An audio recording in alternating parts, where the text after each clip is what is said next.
Welcome to The Backlash, a weekly exploration of America's awakening. I am your host, Rebecca Hargraves, joined as always by Mr. Dave Riley. How are you doing, Dave? Good, how are you? Pretty good. I'm working on shit over here, so I'm busy. What? I'm busy, I'm working. I'm sorry, all I asked is how you're doing. I'm great. How are you doing, Cameron? Very good, very good. It's a little chilly here on the East Coast, but now is the winter of our discontent. Yes, it is warm. It's like 55 degrees in It's North nice Idaho out right now. today. It's very bizarre. Loving it. Loving the global Rub it in my warming. face, please, by all means. Get my aerosol can out back, start spraying it in the air, praying to the gods for global warming. Yep. It's very good. We it's all do that. working. It's an Idaho It's tradition. working up here. It's getting very, yeah. You can find us on Just X. like you guys, less and less every show. Oh, I know that there's a kernel of truth to that. No, there is none. You can find us on X at Real Backlash, our website, thebacklash.net. Support us on subscribestar.com/thebacklash, patreon.com/thebacklash. Send your super chats that will be read live, $10 and up on the Wednesday show, to thebacklash.net/super chat right here on my YouTube channel or on our YouTube channel at Real Backlash. Please sub to us there. 3,000 subscribers. That is depressing. We're 100 away. We're 100 away from 3,000. We're 100 away to 3,000. We're This is almost worse. there. Follow us on Rumble as well. That is Backlash Podcast. Find all of our links, Instagram, TikTok, all the places that you can find us on the backlash.net/subscribe. A big thank you to ODGG Supply. If you want to go blanky mode, gorilla mode, anything that you need to prep, they've got it. Check them out, odggsupply.com.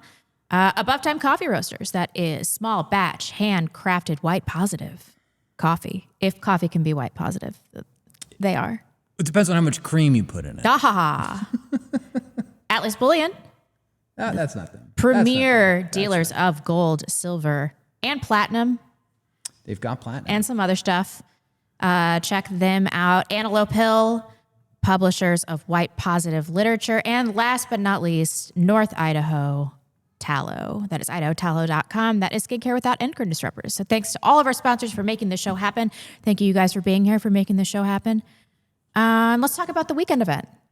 Yes. Oh, yes. Let's. Hold on. I'm still getting all of my We are having news section. an event on February 27th for any of you that may want to come up, hang out with us for the entire weekend.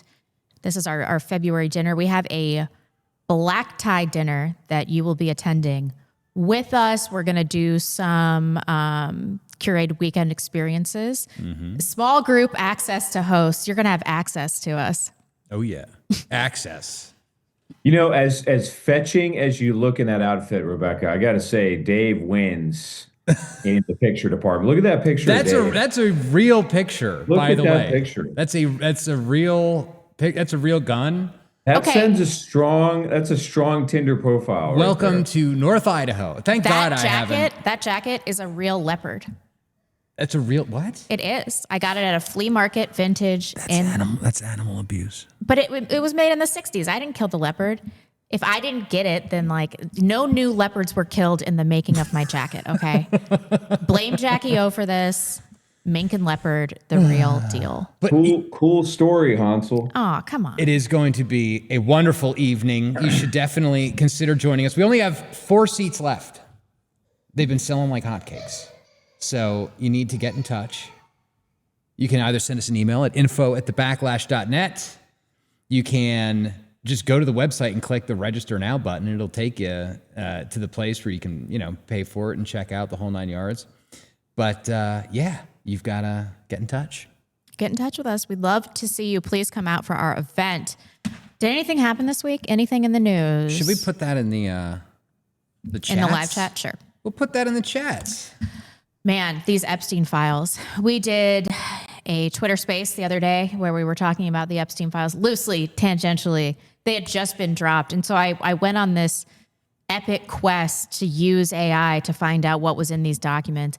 It is so much stuff that AI couldn't even do it. You would have to input all of the PDFs individually, of which there are thousands. PDF files? The PDF files, yeah.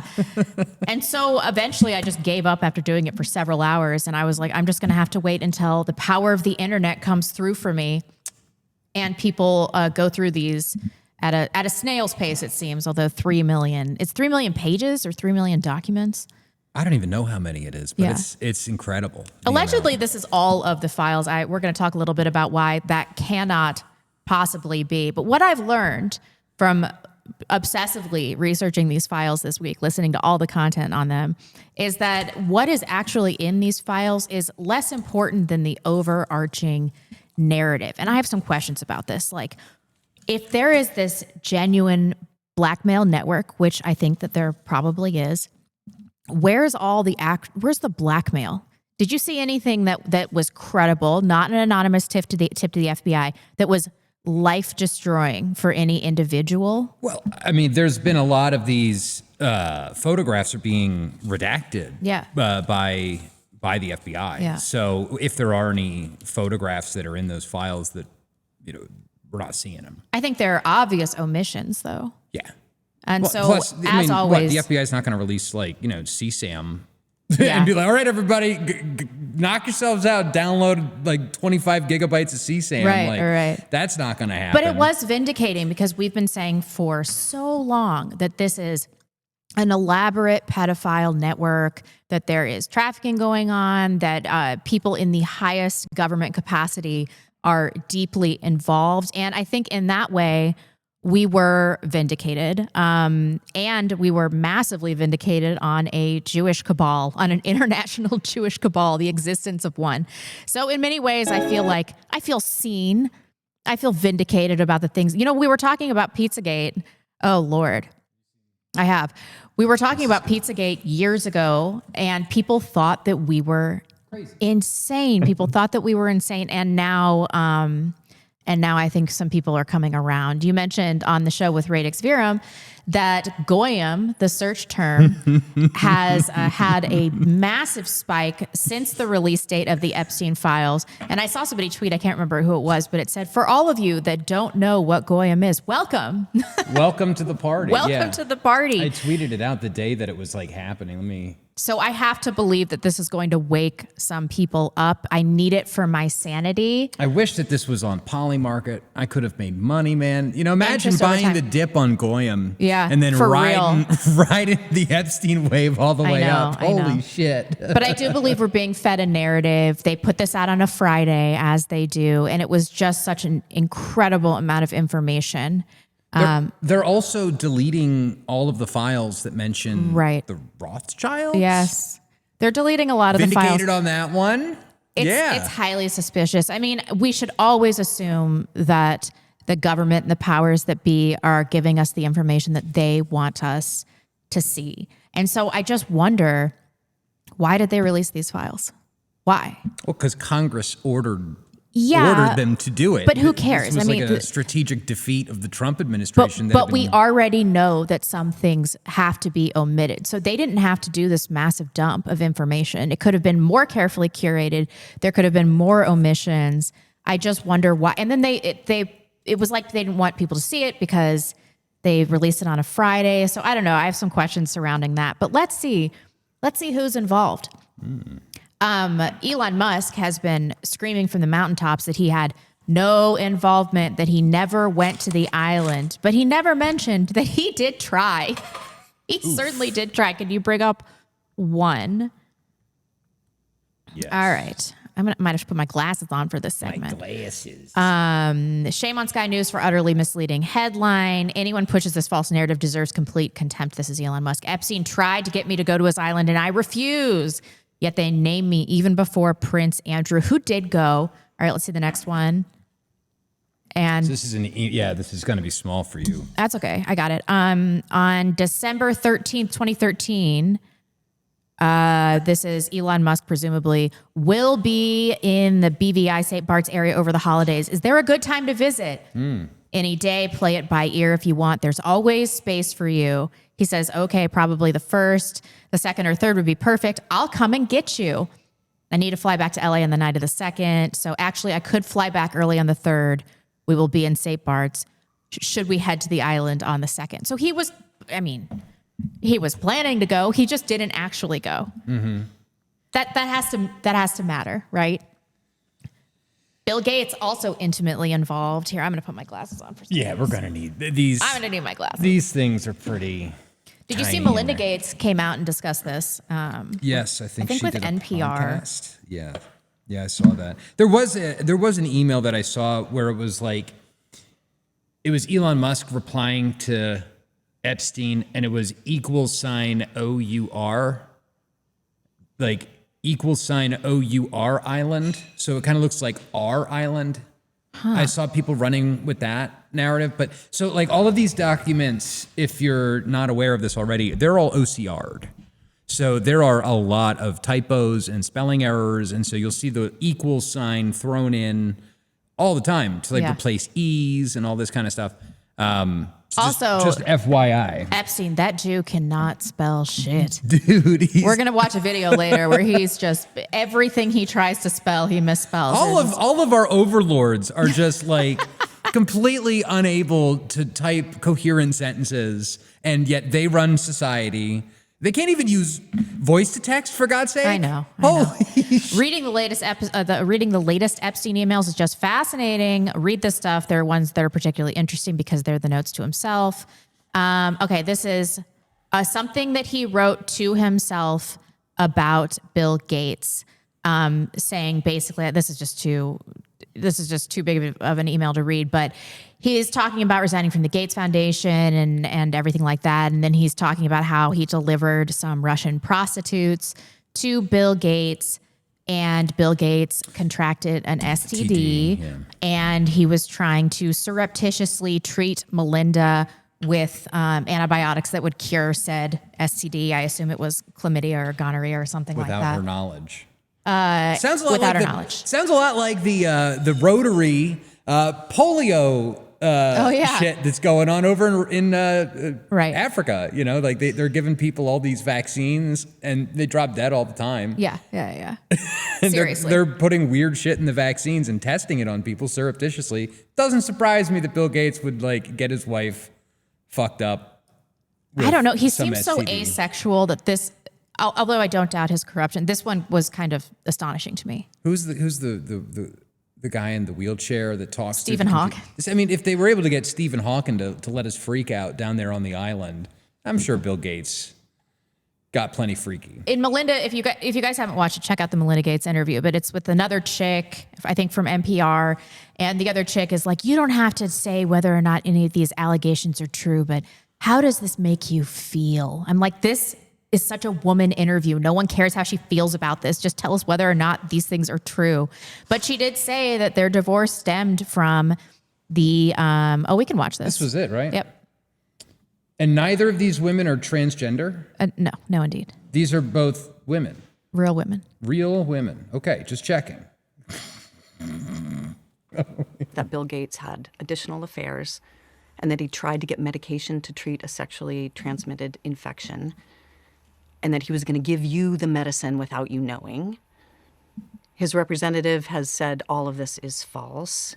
It is not on you to have to respond to the details of that alleged behavior, but I wonder what your dominant emotion is when you read these news Who cares? with these details. Sad. Just unbelievable sadness. Sad. She looks sad. Unbelievable sadness, right? And again, I'm able to take my own sadness and look at those young girls and say, my God, how did that happen to those girls, right? And so for me, it's just sadness for, I left my marriage. I had to leave my marriage. I wanted to leave my marriage. I had to leave I felt I needed to eventually leave the foundation. So it's just sad. That's the truth. Thank you for that non-answer. Right? The woman part of my brain wants to feel sorry for her, but she needs to be treated like she's a mob wife. She's a multi-billionaire. You don't need to feel sad for Melinda Gates. I said I'm the sorry. woman part of my brain, okay? Oh, yeah, you did. Yeah. Okay, never mind. I don't actually feel bad for her. I mean, she does need to be treated like a mob wife. Like, you're getting this money from somewhere. You're not asking questions at a minimum, if you didn't know anything, which, you probably did. Back when the Catholic Church ruled society, women like that would I get swear to thrown God, into a Dave. monastery, and she could live the rest of her life as a nun and donate her money to the church. I kind of like that. I like that idea. Catholics are having a rough week. We won't talk about it, though. It's been a rough week for the Catholics. The trads are not having yeah. a good week this week. Let's see. How is Howard Lutnick involved? This guy, this friggin' snake. It's 3. Oh. In 2005, Howard Lutnick famously said on an interview with, was it 60 Minutes? He's like, Epstein said that he was getting a massage and he said it suggestively. And I decided with my wife that we would never be in a room with him again. And then here he is. This is one of a series of discussions that he had with Jeffrey Epstein over the course of like 10 years. He says, Hi, Jeff. We're landing in St. Thomas early Saturday afternoon and planning to head over to St. Bart's Anguilla? How do you say that? Anguilla? On Monday at some point. Where are you located? What is exact location for my captain? Does Sunday evening dinner sound good? I have another couple, Michael and Marcy Lerman, with me on the boat, and each of us has 4 children. 2 16s, 2 14s, a 13, a 12, an 11, and a 7-year-old. Thanks, Howie. That's on isn't it bizarre 2012. to name the ages of the children? I mean, maybe. Like when I go to a buddy's house, it's like, yeah, I've got a 5, a 3, and a 1-year-old. Is your buddy a pedophile? No. Oh, okay. I think that changes things a little bit. He was accused at that Correct point, answer. right? He had been arrested the first time. In 2012, I think his 2012. first, it was in 2008 because it was during the market crash. Yeah. Right. So by then, everybody knew that he was peddling underage goyim girls, and he's still like, oh, here are the kids that I'm going to have, ages teenage. And then And 11. of course, this says nothing about Epstein's, next door neighbor yeah, they owned. They shared a townhouse. Well, 2 townhouses that had a shared wall. Yeah. They had a shared wall. They would see each other coming and going, I'm sure. And of course, this is our Treasury Secretary, or not Treasury Secretary, Commerce Secretary. Did you know Bolton's involved? John? Yeah, let's pull up this Aramate on Judge Knapp today. We're going to play to 5:43, Dave. All right. Thank you, Dave. You're welcome. I think it's both. Certainly, this is an Israel First administration. In the Epstein files, there's just something that came out where Steve Bannon is talking to Epstein about the appointment of John Bolton as National Security Advisor in Trump's first term.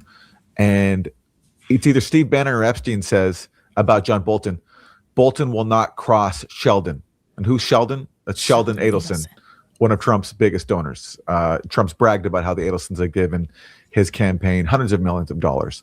So the fact that Bannon, who was working for Trump in his first term, is talking about how it's important for Trump's National Security Advisor, Bolton, to not cross an Israeli-American oligarch, Sheldon Adelson, that speaks to the huge influence that the Israeli government and its sponsors have inside the Trump administration. So you have a convergence of Israel first, plus just longstanding animus toward Iran, going back even before Israel was a factor. And that's what's converging into this new crisis of today, where the U.S. is... We're good. It's just unreal. Like, nobody hates these people enough. Anybody else connected to Trump that was in these? Let's see. Let's pull up 5. Trump's nominee for Federal Reserve Chairman, Kevin Warsh. Every time I say that, it just brings me back to my Missouri roots, Washington. Mentioned at an Epstein party as an attendee for an Epstein party. I believe this was in 2010. Yep, St. Bart's listed as the location for the event. Do you remember, we mentioned this on our New Year's Eve episode? Did we? That everybody goes to St. Bart's. Oh, yeah. That it's like one very small tactical nuclear bomb could wipe the earth off the face of these pedophiles. I fucked that up. You did okay. It's okay. So how deep does this go? If you have any doubt, let's take this outside of Trump. Here is Epstein on tape advising former Israeli PM to approach Palantir founder Peter Thiel. I apologize for this. This is kind of long and it's really vexing. It's worth listening to. But it's worth listening to. he thought there was two cyber companies. Look out, and even though I know Peter, I've never met Peter Thiel, and everybody says he sort of jumps around and acts sort of strange, like he's on drugs. Smoking, yeah. Yeah. He looks under drugs. However, he has a company called Palantir, Pallen. Tier. Palantir is Peter Thiel's company. Learn to And look spell. out. Palantir, Palantier. Good Lord. How you write Thiel? Thielly. Thiel. Lly. No, Thiell. So he thought that Peter would put you on the board of Palantir. Peter Thiel is one of the best. I've never met him. He's going to come here next week. So I wanted to talk to him after I talked to you. Okay. He and Andreessen, it's called Andreessen Horowitz. Andreessen Horowitz, they pay Larry $1 million a year just to advise them. Andreas and Andreessen,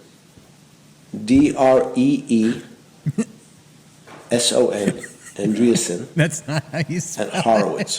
Did he get any of these right now? Horo, Horowitz. what they are? It's a lobbyist. What they are doing? They are the biggest venture capital people in Silicon Valley. What, bigger than Sequoia or Kleiner These are Perkins? these are the new Kleiner Perkins. Everybody, these are the smart boys. The So smart those two boys. companies right away, in terms of, I said that we need now, in the next 3 weeks, if you're going to leave. Good Lord. This, as a random aside, this is the first time I've really heard Epstein speak, and I had terrible voice-face mismatch. Oh, really? Like when I heard him talk, I was like, he's more of a Weasley Jew. Yeah. Well, he's got that like very classic. There's something they always, if there's like a T at the end of the word, they don't like roll over consonants at the end of the words. Good I don't know how to put it. How to put it, yeah. Yeah, I don't. But And he's so he's what got can we that take? affectation. You know, this was a thread throughout the Epstein files. He was obsessed with surveillance technology. Of course he was. Yes, and that's a lesson to all of us about what Jews are really up to these days. So how does he see himself? I thought this was so interesting. This particular email. This is a self email. I thought these were the most interesting. In 2018, Jeffrey Epstein recounts laughing about Jews controlling the world in an email to himself. Hold on, here we go. At my dinner table, I asked, why are you right-wing guys so anti-Semitic? One said, historically, we all know, can you make this a little smaller? We all know it's actually been the Jews behind governments pulling the strings. I said, like who? And one pointed at me. There we go. Yeah, I'll read it. And one pointed at me. You're going to have to. I'll just read it. Hold on, I'll read it. I'll read it from the top. Oh, and they all started to roar with laughter. Me and one guy said, how do you explain in only 3 days there have been princes, prime ministers, other ministers, emissaries, plus 2 presidents Of world bodies? And he said, guilty. So funny, wish you were here. So, I would say that this is typical Jewish hubris, but he actually was effectively running the world. So is it hubristic? Because he did have this power. You know who thinks that this doesn't mean anything about Jews running the world? I'll give you 2 guesses. Ben Shapiro. Oh yeah, there it is. Ben Shapiro. Is anybody more hated than Epstein this week than Ben Shapiro. Ben Shapiro. Yeah, of course. By the way, did you see the Matt Walsh video? No. Oh, Matt Walsh did a whole piece on it and is like, oh, he should be on the Backlash sometime. Yeah, because really. he's like talking about, and by the way, Goyim is a slur for non-Jews and it's all over the emails. And, He's going to get fired. Oh, he's totally going to get fired. Well, I mean, we'll find out if he gets fired or not. But what does Benny Boy have to say? Let's take a listen. A lot of people are looking for the connection between the Jeffrey Epstein story, the saga, the details that are now coming out, and what that means about, quote unquote, who runs our world. Now, there are a lot of very powerful people whose names have been mentioned in the Jeffrey Epstein scandal. People who are hanging out, hobnobbing with Jeffrey Epstein. People who are asking dating advice, like Lauren Summers, former president of Harvard. Or people who are apparently soliciting visits to Epstein parties, or whom Epstein was soliciting to go to his parties, including people like Elon Musk. Obviously, Jeffrey Epstein was friendly with Bill Clinton. There was a time early on in his life, when he was friendly with Donald Trump. All of that is true. Now, the leap that some people are making is that this means that Epstein was manipulating all of these powerful people through blackmail with regard to sex. That is not in evidence. If that turns out to be in evidence, then we will happily report on it. That is not what so far has come out. And the reason I'm making this distinction is because it is, in fact, a deeply important thing that some of the most powerful people in our society act in morally depraved ways, godless, virtue-free ways, hanging out with some of the worst people in our society, people they know to be trafficking in women who are very, very young, if not in minors. When it comes to Epstein and Ghislaine Maxwell, what was criminally indicted was the trafficking of underage girls for Epstein's own use. There have yet to be legally verifiable allegations that girls who are underage were trafficked to people who are not Jeffrey Epstein, or by Ghislaine Maxwell to people not Jeffrey Epstein. What then? Who would be using the girls? It was like hundreds and hundreds of girls. It can't possibly just be for Jeffrey Epstein. Also, how would he amass this much power? It's so retarded. He doesn't think this. He cannot possibly think this. Is his hat getting bigger? It is. I think because I don't remember seeing the full hat when he used to do videos. It's getting bigger and bigger. As his head gets bigger, he gets a yarmulke that's commensurate with his giant head size. Jeez. So what is the media making of this? Generally, I think it's been well covered. However, Daily Mail took all of these things and decided it's Russia. Jeffrey Epstein. I work for the Rothschilds, Israel, and World Jewry, New York Post. Epstein probably worked for the Russians.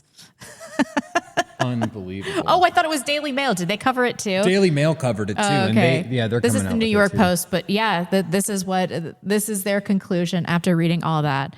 So anyway, before we move on, my biggest question right now. Okay, so like, what are the most major revelations? Do you think that this is going to affect normie class? Is this going to enter normie tier thinking? And why did they release these files? Let's go with Cameron first. Man, putting me on the spot tonight, huh? Got to keep you on your toes. Let's take the first part of your question, because I'm not really sure why. I can hazard a guess, but I'm not really sure. First, I should say that both you, Rebecca Hargraves, and Dave Riley should be taking a victory lap, because in no small part, these revelations are the validation of your hard work for the last decade. As you rightly pointed out at the beginning, you and a cadre of folks a decade ago plus were talking about these things in very candid terms and were summarily dismissed, and dismissed with prejudice, if you recall. And it's been a hellacious journey ever since for both of you. You've been slandered. Your reputations in many cases have been destroyed. It's been hard to earn a living. And ladies and gentlemen, I say that so that you understand the legitimacy, the authenticity of the folks that you're listening to. Not me, but Rebecca and Dave and some of the other folks that are in their circle. Because I do not believe that any of these documents would have been ventilated without you, period. So I pay homage to the hard work, the whips and scorns that you've had to deal with, the slings and arrows over the last decade to get this to market. So that's the first thing. Your question, what does all of this mean? Well, if you go back over the summertime, Rebecca asked me a question. She said, is the Epstein thing going to disappear? Is it contained? And both Dave Riley and I said at the time, this is not contained. This is a forest fire that's beginning to burn.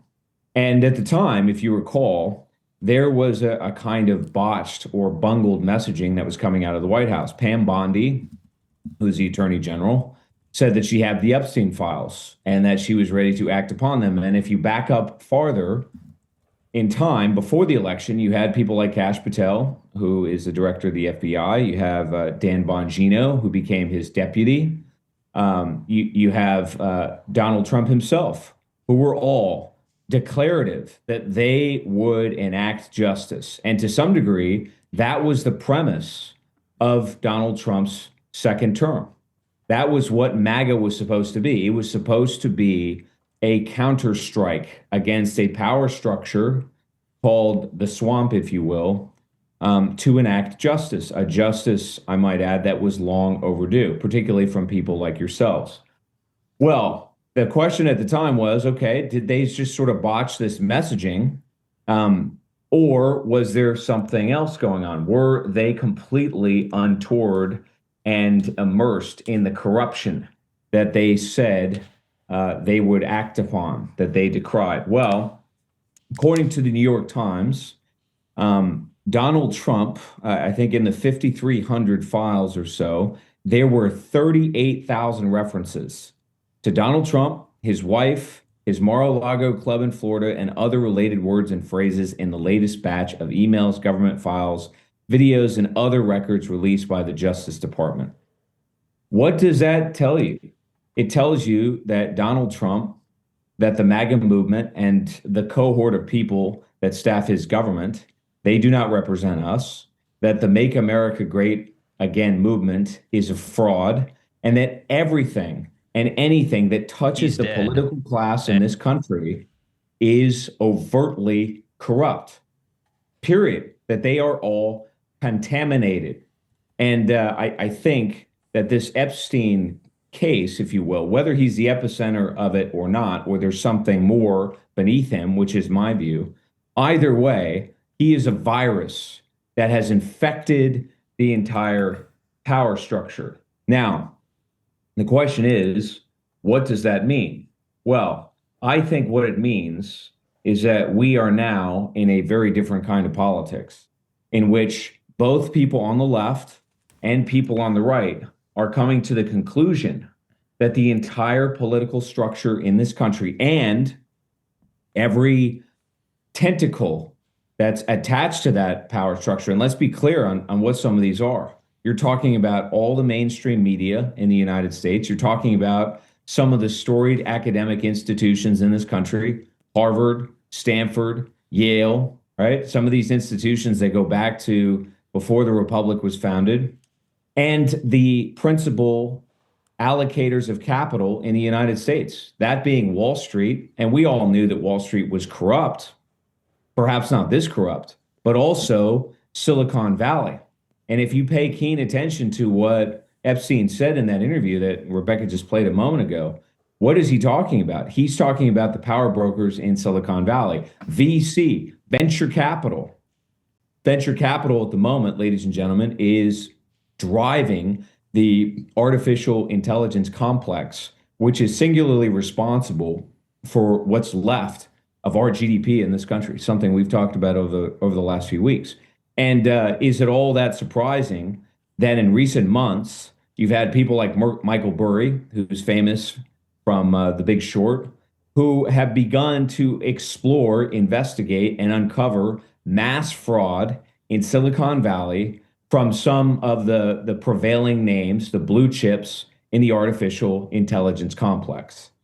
What I'm suggesting to all of you, and I think the takeaway from all of this, is that we are in a pre-revolutionary environment, that we're going to have to burn down the entire edifice of power, and there is no alternative. We can't vote our way out of this. We tried to the extent that we could. It was Donald Trump, and Donald Trump, it appears, is either a front man for this sort of corruption, or he's at the epicenter of it too, with one Jeffrey Epstein, who it seems views Trump as even worse than himself.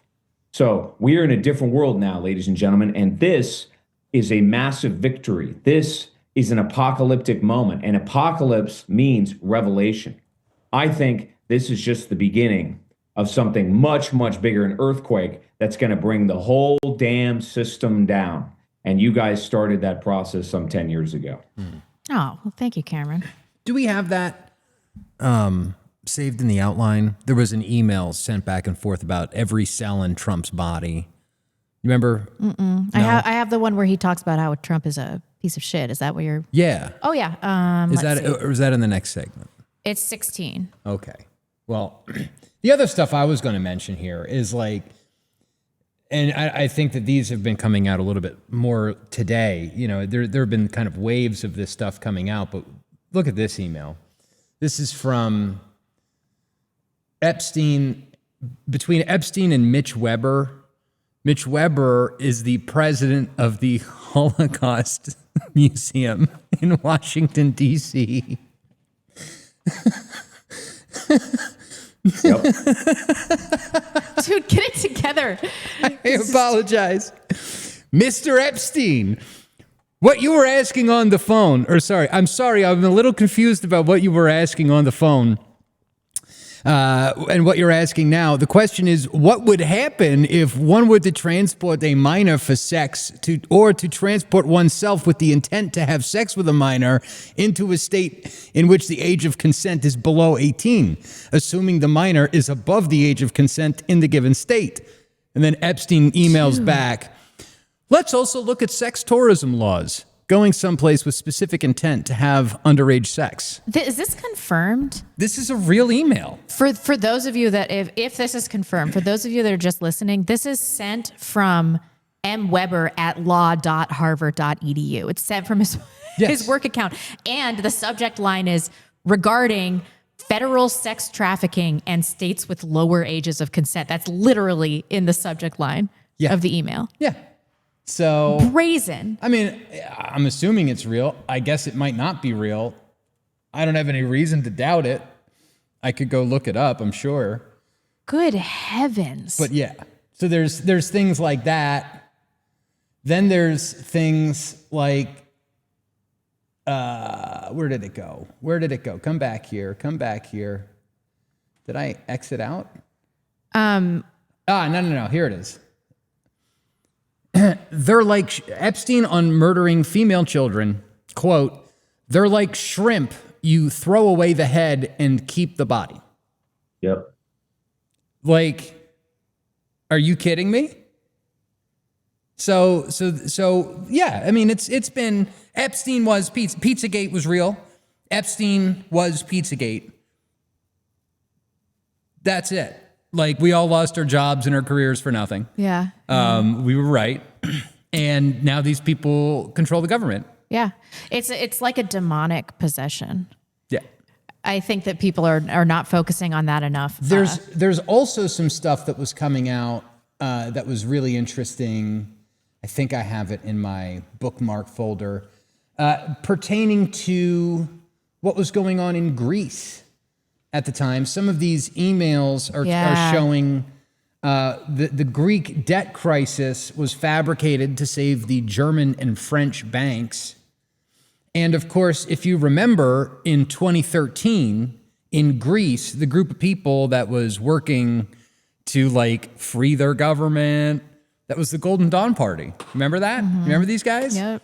And yeah, Golden Dawn was like a neo-Nazi party or whatever. But they all got rounded up and thrown into jail, every one of their elected officials, by the Prime Minister of Greece, who's in the files. Oh my gosh.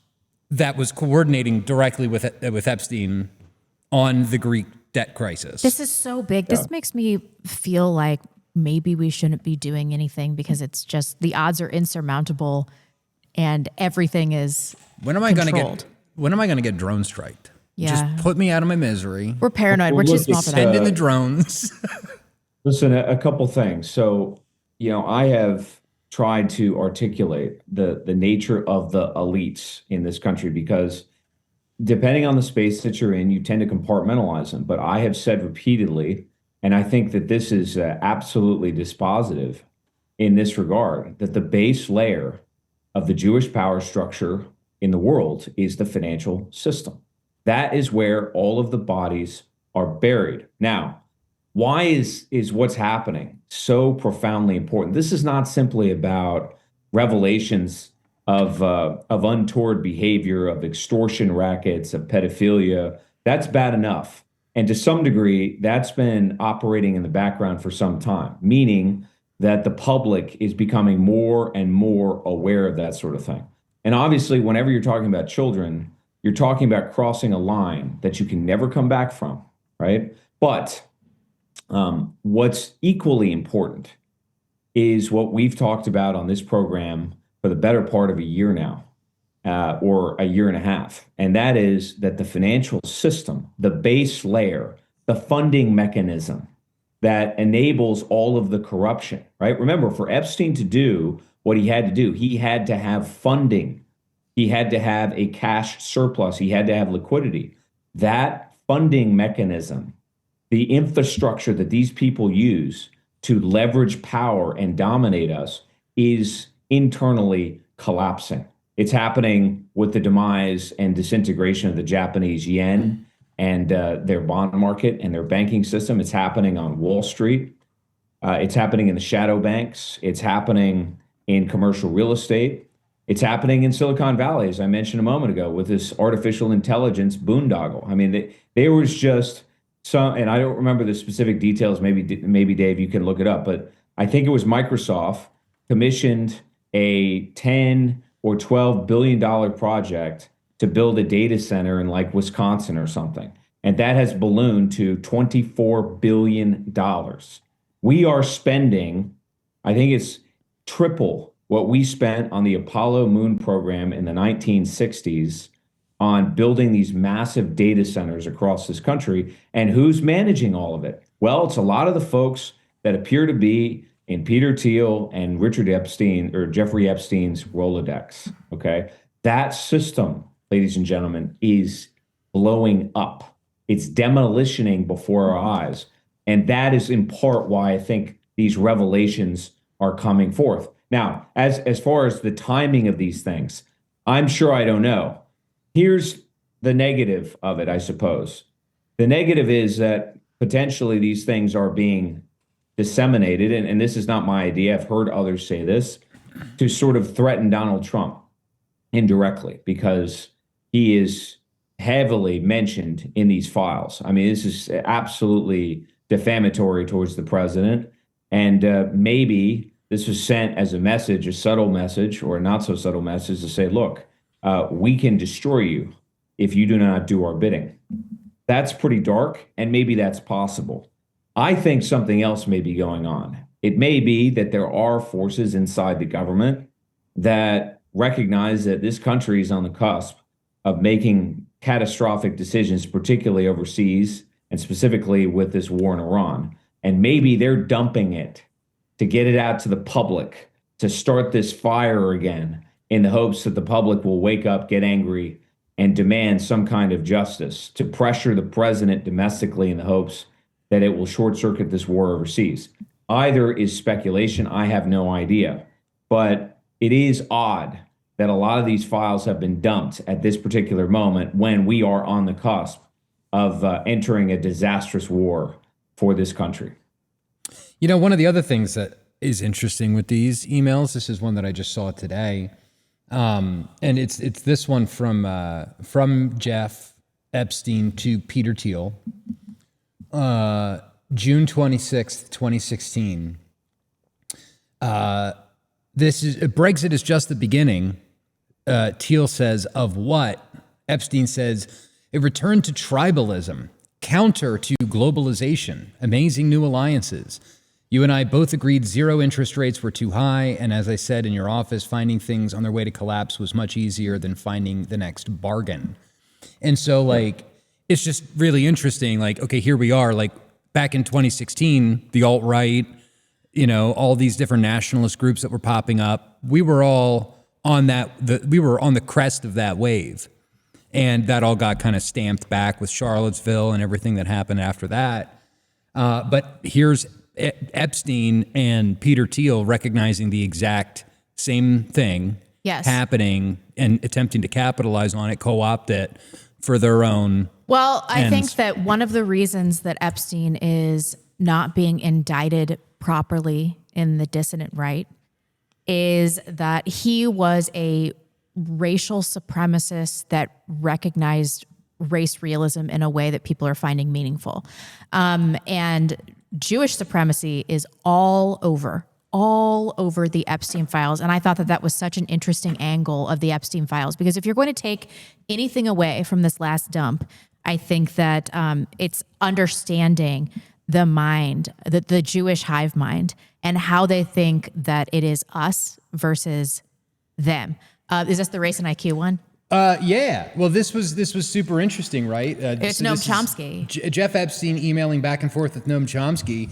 And they're sending him a link to the rightstuff.biz, to Mike Enoch's platform. Yeah. Then there's this other email. I think I tweeted it out. Bro, these emails. Like, if I wasn't laughing, I'd be crying, okay? So I hate to be making... I also have like a nervous tic where I laugh when I'm uncomfortable as like a filler for just so the audience is aware. Like the rest of us, you weirdo. No, I was trained not to say And it's so much better than cackling like an evil hyena. True. Don't you know? But yeah, where is this email? Here it is. So I can't even. We're going to get banned from YouTube if I say N-words. it. But here's the email. Stop gun crime. Ban N-words.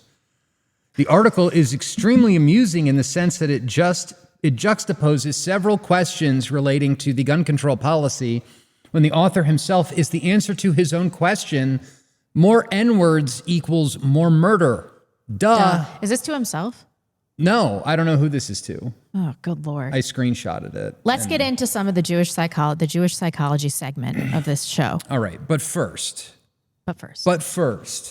speaking of burning it all down and collapse and this thing going on at St. Like, listen, if you're going to run some sort of small motorized boat onto St. Bart's Island this coming New Year's Eve, you're going to need some tactical supplies to get the job like that done. I am disavowing that. I would never endorse that. But listen, if you need a thermal monocular, our friends at odggsupply.com, they've got you covered, whether it's thermal monoculars or if it's blankies because you're tired and you need to take a little nap, rowing the boat from St. Bart's to Little St. James, that can be tiring. Sometimes you need to take a little breather. This is my fault for not writing out the transition to this ad. And you need, listen, you need to get a rucksack so that you can be prepped. You've got your, your emergency food rations, your paracord, and everything else that you need to be prepared. It's all over at odggsupply.com.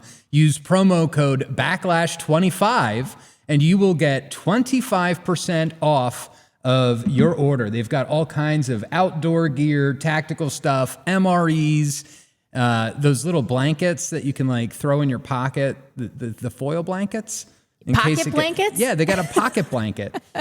Perhaps if you're spying on somebody and you need to take notes, they've got the Write in the Rain notebook. So visit odggsupply.com, use promo code Backlash25, and don't be unprepared on your next incursion to St. Bart's Island. You don't want to fail. Dude, we're going to sponsor emails. We're going to be in trouble. Like, stop connecting my project, my website to Epstein Island. Stop telling people to come and attack St. James. Don't do any of that stuff. Oh, my God. We cannot offer any advice on the show. Let's talk a little bit about what they think of us, the Goyim. Goyim unite. Let's pull up 10. The Goyim united will never be defeated. I know, right? Is this yacht slut? This is my favorite. This is my favorite one. Of all of the emails, this is my favorite one. Subject, yacht slut. From the Epstein files, the Jeffrey Epstein file, the Jeffrey Epstein and Hollywood publicist Peggy Siegel casually sorting party guests by ethnicity. Peggy Siegel, Hollywood's powerful publicist. She's the one who got Epstein back into the elite New York City social circles after his 2008 conviction. Subject line, yacht slut. Epstein, Dubin, Dershowitz, Zuckerman all said yes to September 8th, the Yom Kippur redemption. Sounds like a wrestling event. I need you to oversee it. She responds, it's going to be 100% Jew. Even Perlman on Yum Yum has some Goyim. On Jane Fonda, my new best friend, nothing like an ex-Jew hater with a Jewish boyfriend to mix things up. Epstein replies, no, Goyim in abundance. JP Morgan execs, brilliant wasps. Dubin, billionaire hedge fund manager whose wife was one of Epstein's alleged recruiters. Dershowitz, Epstein's defense attorney. Mort Zuckerman, billionaire media mogul, owned the Daily News. Look at that. They're actually having Jew parties and then cultivating lists of acceptable Goyim for financial exploitation. This was so telling. This is like seeing the logistics behind this. I didn't think it would be laid so bare. Goyim in abundance. Goyim in abundance. Let's pull up 11. Sounds like one of my parties. And this is the Jew v. non-Jew mentality. This is Epstein to Michael Wolff. He says, war between the Jews and the non-Jews. Jews presently winning. This is what they think. The world is about making Jewish culture dominant. It's about Jewish supremacy, and everybody else is trash, is subhuman. They don't even think we have souls. They can exploit us. They can sexually enslave Goyim, and there are no moral repercussions to them. We're going to get into that a little bit later, too. Oh, this one's good. Epstein files Elizabeth Maxwell, wife of Ghislaine Maxwell's father, circulates a petition to Friends of Israel in 2004 demanding Google censor the anti-Semitic site Jew Watch to keep it from appearing as the #1 search result for Jew. And eventually they did succeed in this. So much of these documents are about censorship, are about surveillance. So I think that we're vindicated in that way. I mean, people thought that we were being crazy for saying that we were being censored. It's so obvious. And then this one, man, the Epstein files are making one thing abundantly clear: Jewish supremacy isn't just a conspiracy theory. Let's pull up this email. Is this Jeff to himself? No, it's to Roger Schenck. This is the way the Jew makes money and made a fortune in the past 10 years, selling short the shipping futures. Let the Goyim deal in the real world. And doesn't that summarize everything that Jeff Epstein was about and all of his comrades? They were going to deal in these speculative markets of made up money where no one produces anything or does any hard labor. And they're just going to let the Goyim deal with the real world so that they don't have to, so that they can live in their mansions and they can do whatever they want. Maybe we should talk about it. And the way that he was able to conduct himself and to navigate the 2008 financial crisis from solitary confinement from a supermax jail was just unreal. And I will say that the Epstein Bannon interview, I found it mostly filler. It was pretty boring, but this was a pretty good takeaway. Let's play 135 to 340. Yes. Close it down. And one of the guards said, do you understand there's Wall Street's crashing? I'm worried about my pension fund. What should I do? And I said, sorry, Wall Street's crashing? What's happened? And he said, there's some crisis and some companies are going bankrupt. I said, are you sure? And he said, yeah, it's all over the papers. We're all terrified we're going to lose our life savings because we have either a 401k or our pension funds. We don't know anything about money. Mr. Epstein, can you tell us, like, what's going on? Am I going to be able to afford my children's education? Am I going to be bankrupt like this company called Lehman Brothers? And there's another company in the front page today called Bear Stearns. Oh, no, I said. Why? Because that's the company I was a partner in. And in fact, that was a company I had a very large investment in. So, as a great story, I didn't have my Wall Street Journal, but in the early mornings, you're allowed to make 2 phone calls, collect. And when you pick up the phone, you can dial a number, and when the person picks up, they say, you're getting a call from the Palm Beach County Jail. Will you accept reverse charges? And the person either says yes, and the call goes through, or the person says no. The person I had called was Jimmy Kane, the president of Bear Stearns. And I said, tell me what's going on. That's good. And so he was able to just insert himself directly into the middle of the 2008 financial crisis, protect himself from supermax jail. And then he also called the Treasury. Did you see this? Let's pull up 15. Yes. This is probably the most important stuff that came out of the Bannon interview. Yes. And in fact, from my telephones against the wall with my little metal wires, because the next day I talked to another person in Washington about the issues of what I thought was happening, and I made the same discussion about the... They were at the Treasury Department? Yes. So in a 6x9 cell, in The phones were outside the cell. in Palm Beach County, California. West Palm Beach, Florida. West Palm Beach, Florida. That's what your juice diet. West Palm Beach, Florida. West Palm Beach, Florida. West Palm Beach, Florida. You're making a call to Washington, D.C. to talk to some deputies, Secretary of Treasury. Someone in Treasury. Right. Someone in Treasury. Right. And in fact, Unreal. It's just unreal from jail. And this is to say nothing of this. And I know I've brought this up several times. You know, of course, Steve Saylor, not really our guy, but there's this article here from Un's Review. Oh, geez, what happened? You're just in the comments. It's okay. Did Jeffrey Epstein personally set off the financial crash of 2008? And it's very possible that he did, because his fund at Bear Stearns was like levered up 19-1. Just unbelievable. You can go and read this entire article about it, but they put the pieces together. Steve Saylor puts the pieces together. And as it turns, 17-1. At this time, the fund had a leverage ratio of 17-1, which meant for every dollar invested, there were $17 of borrowed funds. Therefore, the redemption of this investment would have been equivalent to removing $1 billion from the very thinly traded CDO market, the collateralized debt obligation market.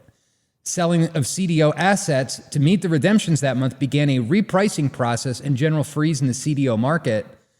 The repricing of CDO assets caused the collapse of the fund in 3 months later in July, the eventual collapse of Bear Stearns in March 2008. It is likely Epstein lost most of his investment, but it's not known how much was his.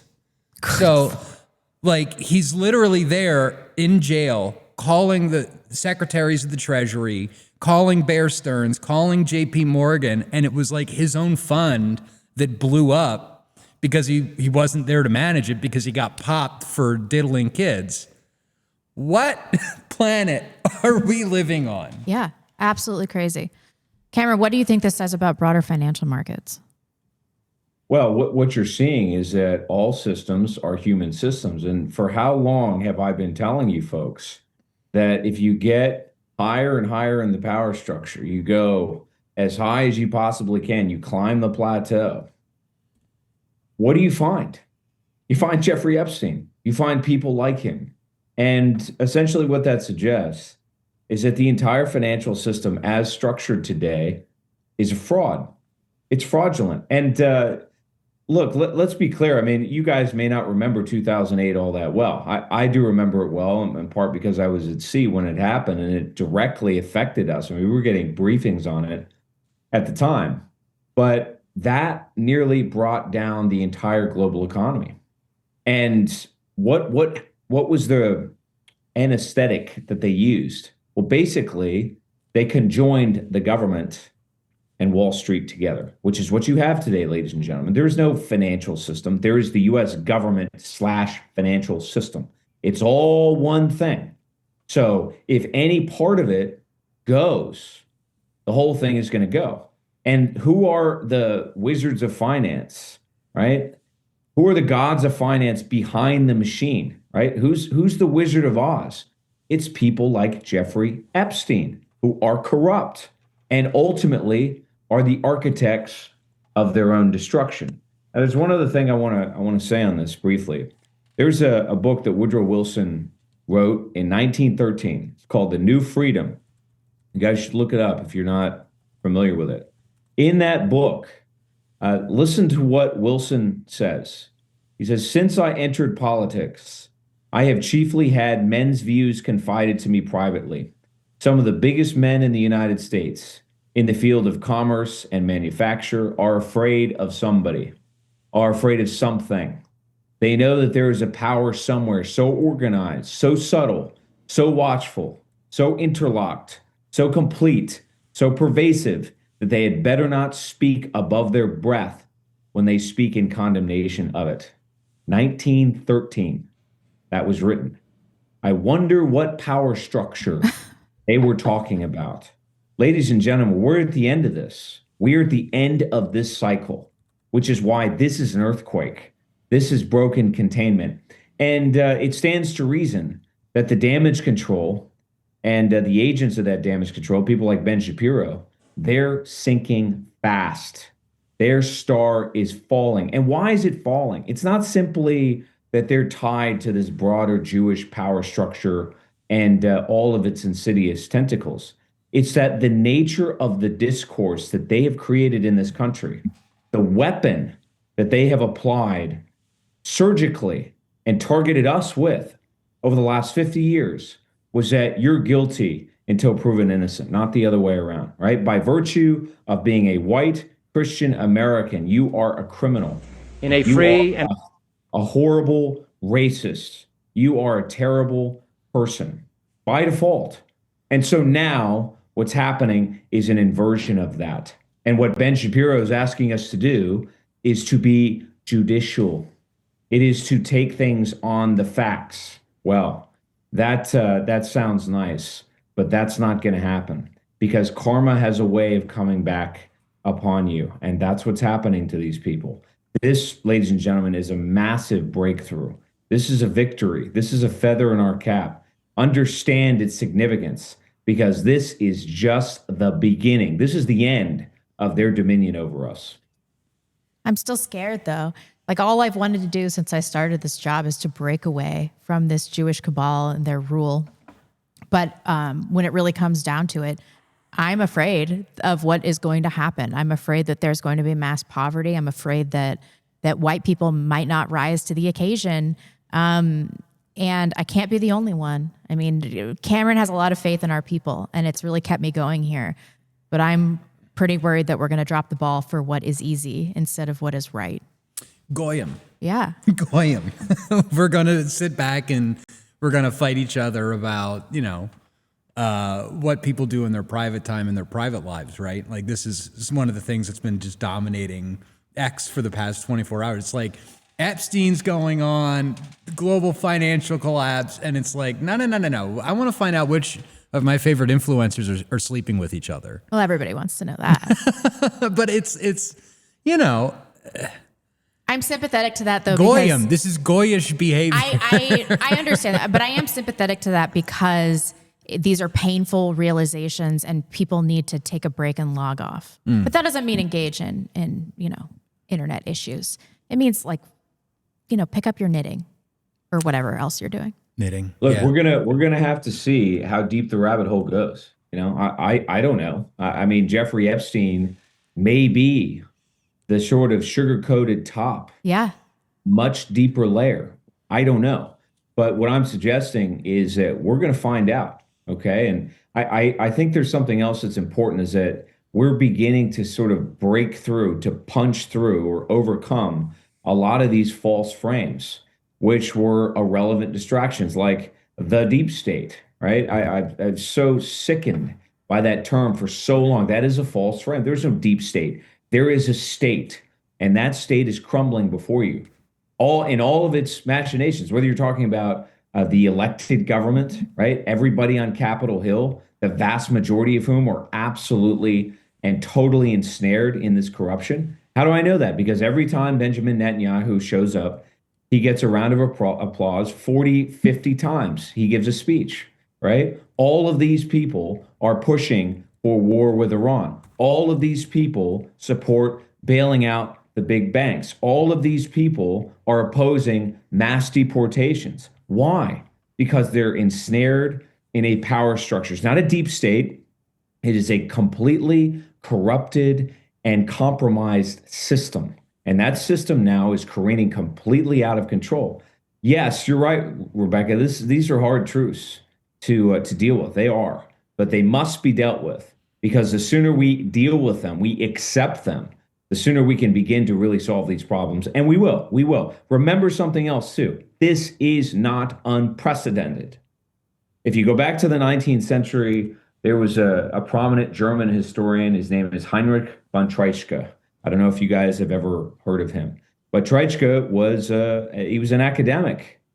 He was an intellectual, and he was dealing with this sort of expansion, this growth of Jewish influence and power inside of Germany. And his principal complaint, and he made it in an academic way, was that Jews don't assimilate. They don't assimilate. Well, what do we see in these emails? Do we see a sense of patriotism?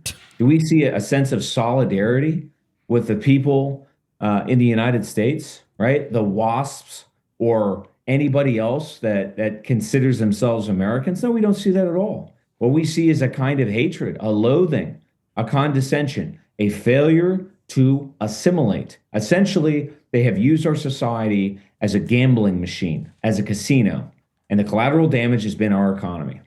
That's where we are. But I'm very concerned that Jewish subversion within the WASP community has outpaced the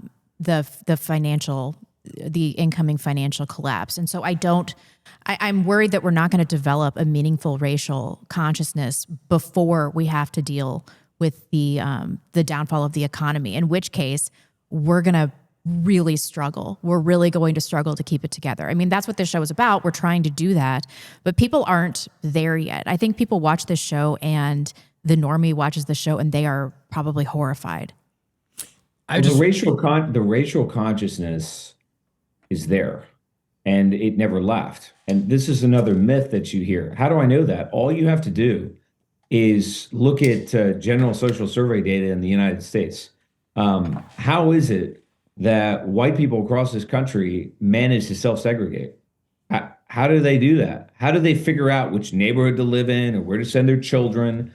How does any group in this country do it? Because tribalism is inherent, it's embedded, it's part of who you are. And there's nothing wrong with it. It's natural. That's why there's this thing called the nation that coalesces around a founding ethnos that sees itself as part of a bigger extended family. That's not the issue.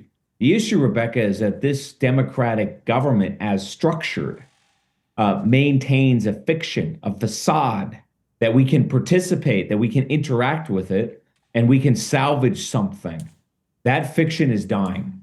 And the Epstein files are just another blow to that facade. And so is the failure of MAGA. Now, MAGA has not collapsed, not over yet.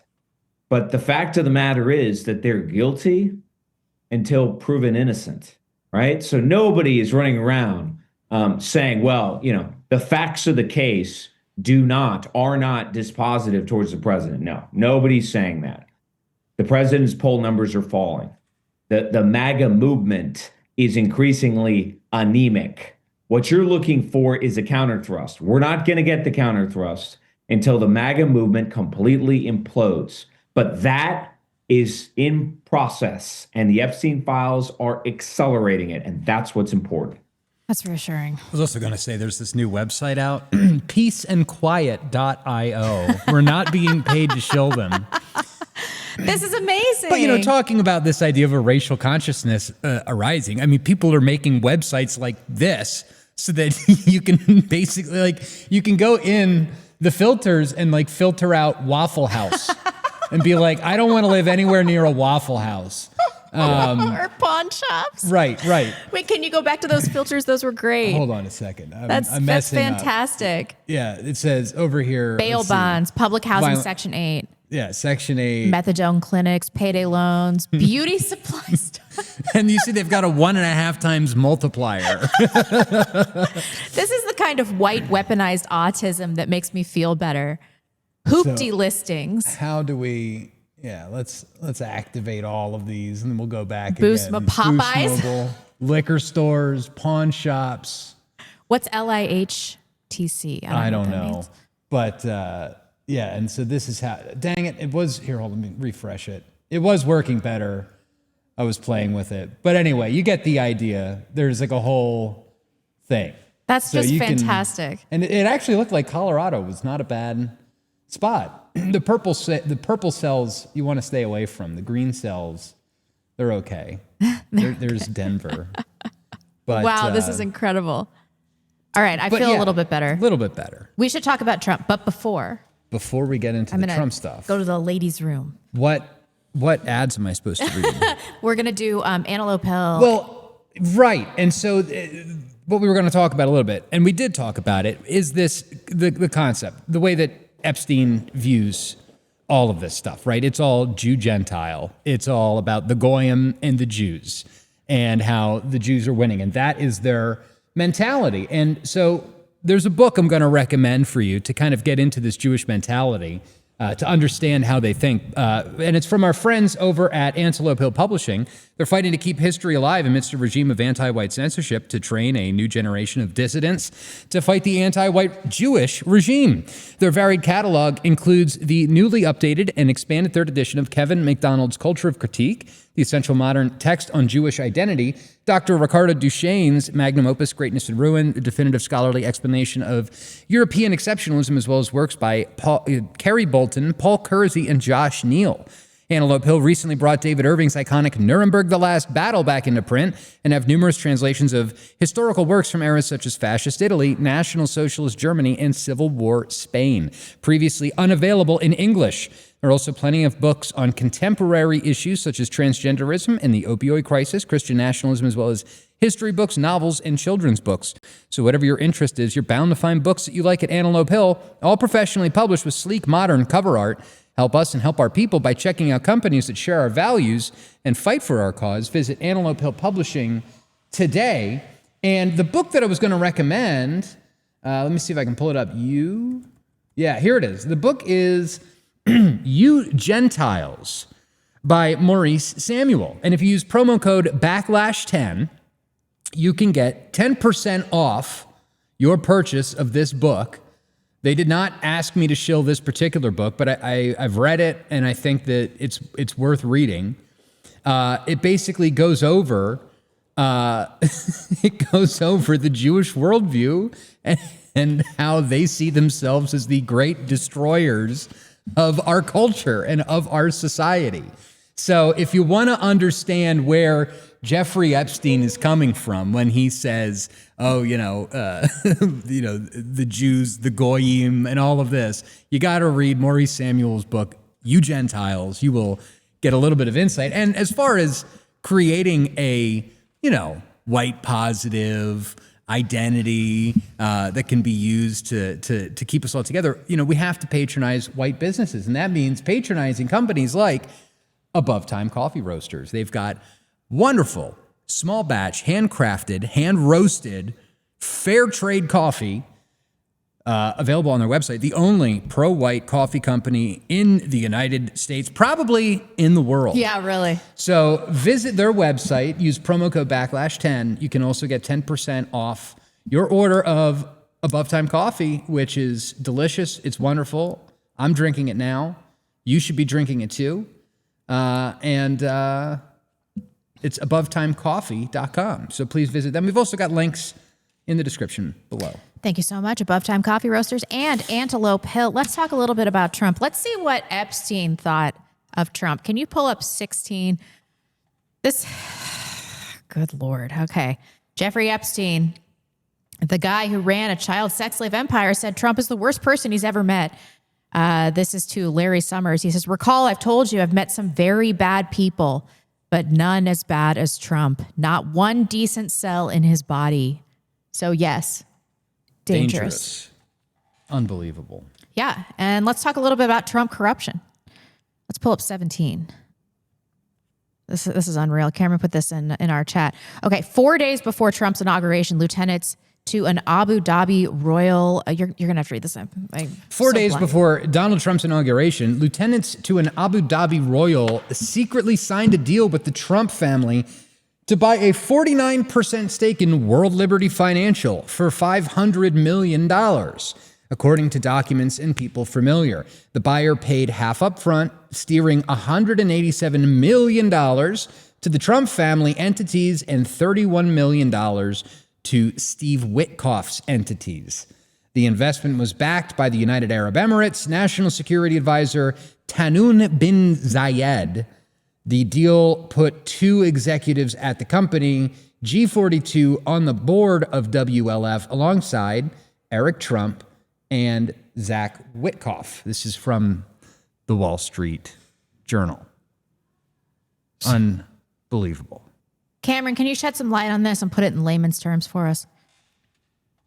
Well, look, I think that everything we've suspected about Donald Trump from the inception of this program, and what is it that we suspected? That something was not right about this reelection campaign, that something changed in the summer of 2024, particularly after Biden sort of stumbled and then you got Kamala Harris. And the suspicion was that Donald Trump had made some deals that he hadn't made to become president in 2016, principally with Miriam Adelson and others inside the sort of Jewish power structure that runs the United States. What I think we're beginning to learn is that, well, this wasn't just a Faustian bargain, that the president joined an elite club to enrich himself, his family estate, and leverage the presidency in ways that are completely unprecedented to do it. Now, a couple of weeks ago, I talked about something called the Board of Peace, which the president has used a UN Security Council initiative to justify. And who's sitting on that board? Well, Jared Kushner, his son-in-law, the husband of his daughter, Steve Witkoff, among others that are prominent Jews inside the Jewish power structure. So I think what we're seeing here, folks, is one of, if not the most corrupt presidents in the history of this country. I mean, remember that Biden, who's absolutely corrupt, there's no question about it, in part because of his son Hunter's enrichment, sitting on sort of a lot of these boards for major companies, corporations around the world by virtue of his father. That's like chump change compared to what we're discussing on this program tonight. Essentially, the president is using the Oval Office and the institution of the presidency, and that's what it is. It is an institution to enrich himself in a shameless and rank way of completely unprecedented corruption. That's what this is. Yeah, and just so that people are aware, this article, what is this from the Wall Street Journal? They're talking about how these was it Saudi royals or whatever are putting money into World Liberty Financial. World Liberty Financial is the Trump family's decentralized finance app, where basically they've been using this as a vehicle to buy Bitcoin, to buy all kinds of other assets. Because why? Well, because the president is in control of the country and he can devalue the dollar and hide his money in assets that are going to appreciate. Granted, Bitcoin has been taking a little dip. It's okay. It's okay. It's a buying opportunity. It's on sale, 40% off right now. I mean, geez, go to river.com, get signed up. We've got a link. This is not financial advice. But here's the interesting thing about World Liberty Financial. They've got, in their products here, what's this? Oh, look at that. USD1. They're running their own stable coin. So like when you put this all together, you've got World Liberty Financial, you've got this dollar stable coin that they're running. Remember Trump coin? Remember Melania coin? Remember all of these? There was a Melania coin? The Melania coin tanked even faster than the Trump coin did. Well, and he's got, what was it, Cameron? I think you remember. It was like 50% of his net worth he's gotten since he's taken office the second term. And most of it was coming by collecting the fees as a market maker for his own crypto coins, using his own dollar stable coin, which he funded by using the money that he got from these people in Saudi fucking Arabia. Holy shit. Look, don't quote me, but I think the president has tripled his wealth since he was elected in 2024. I mean, this is astounding. You're talking about a guy who's a billionaire, okay? Virtually everything this president has done, sort of making nice with the Bitcoin community, signing this legislation called the Genius Act, which was architected by a guy named Stephen Myron. And Stephen Myron is another Wall Street representative of the Jewish power structure. Or this executive order that he signed, I think, in August of last year, democratizing access to private equity for 401ks. Mm-hmm. So basically turning over tranches of wealth, which is what your 401k is, your hard-earned 401k, and hopefully it's matched by your employer. That money, that capital is now accessible by people like Larry Fink and BlackRock. This is a complete and total capitulation to special interests on Wall Street and most assuredly the Jewish power structure. That's what this entire administration is. And now here we sit, I think mere days, perhaps weeks away from striking Iran, a country that has absolutely nothing to do with our national interests. We talked about that in recent programs, so I'm not going to belabor the point. But again, why?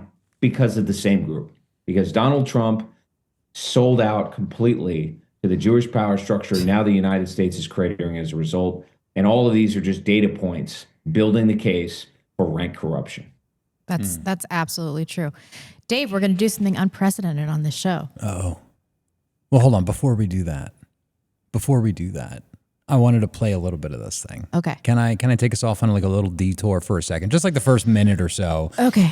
We've got to talk. It's so powerful. You have to see. You guys this have to thing. watch this if you haven't watched it. It's Harrison Smith. Harrison Smith put out this video, and I said, we're at war whether you realize it or not.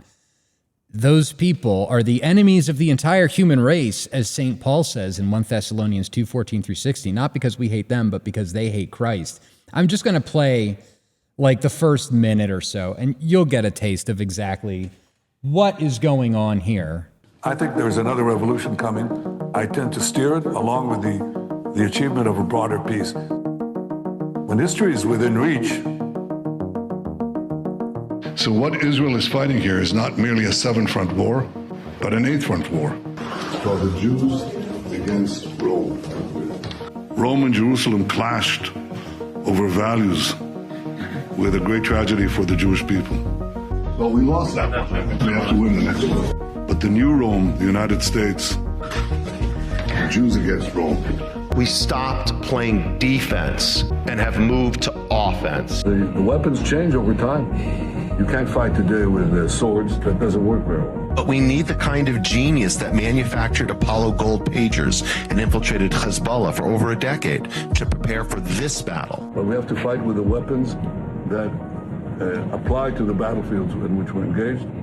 Anyway, the point is, it's captivating. You've got to watch this thing. It's very good. But it really makes it clear that we are in a war, that we are the eighth front of Israel's war, the Jews' war on the world, on order, on everything.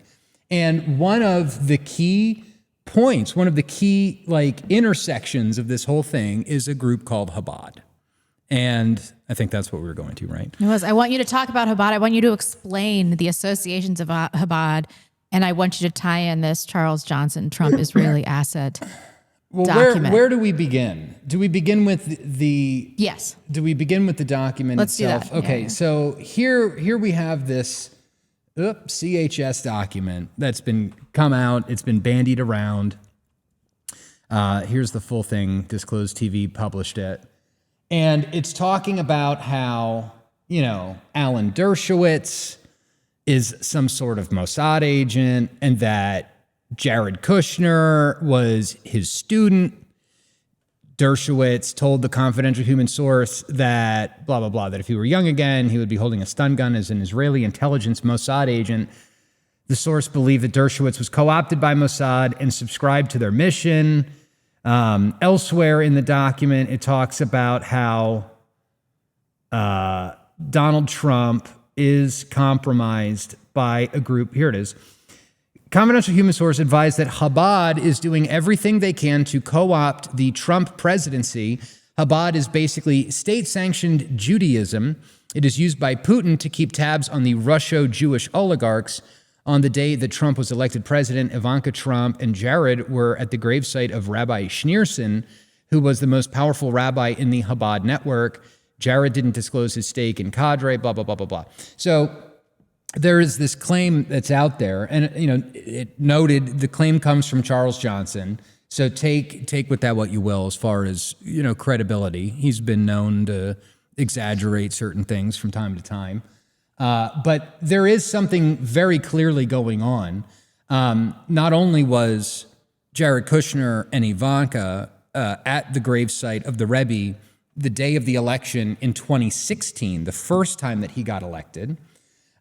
This go around, we had Donald Trump with none other than Howard Lutnick at the gravesite of the Lubavitcher Rebbe Menachem Mendel Schneerson.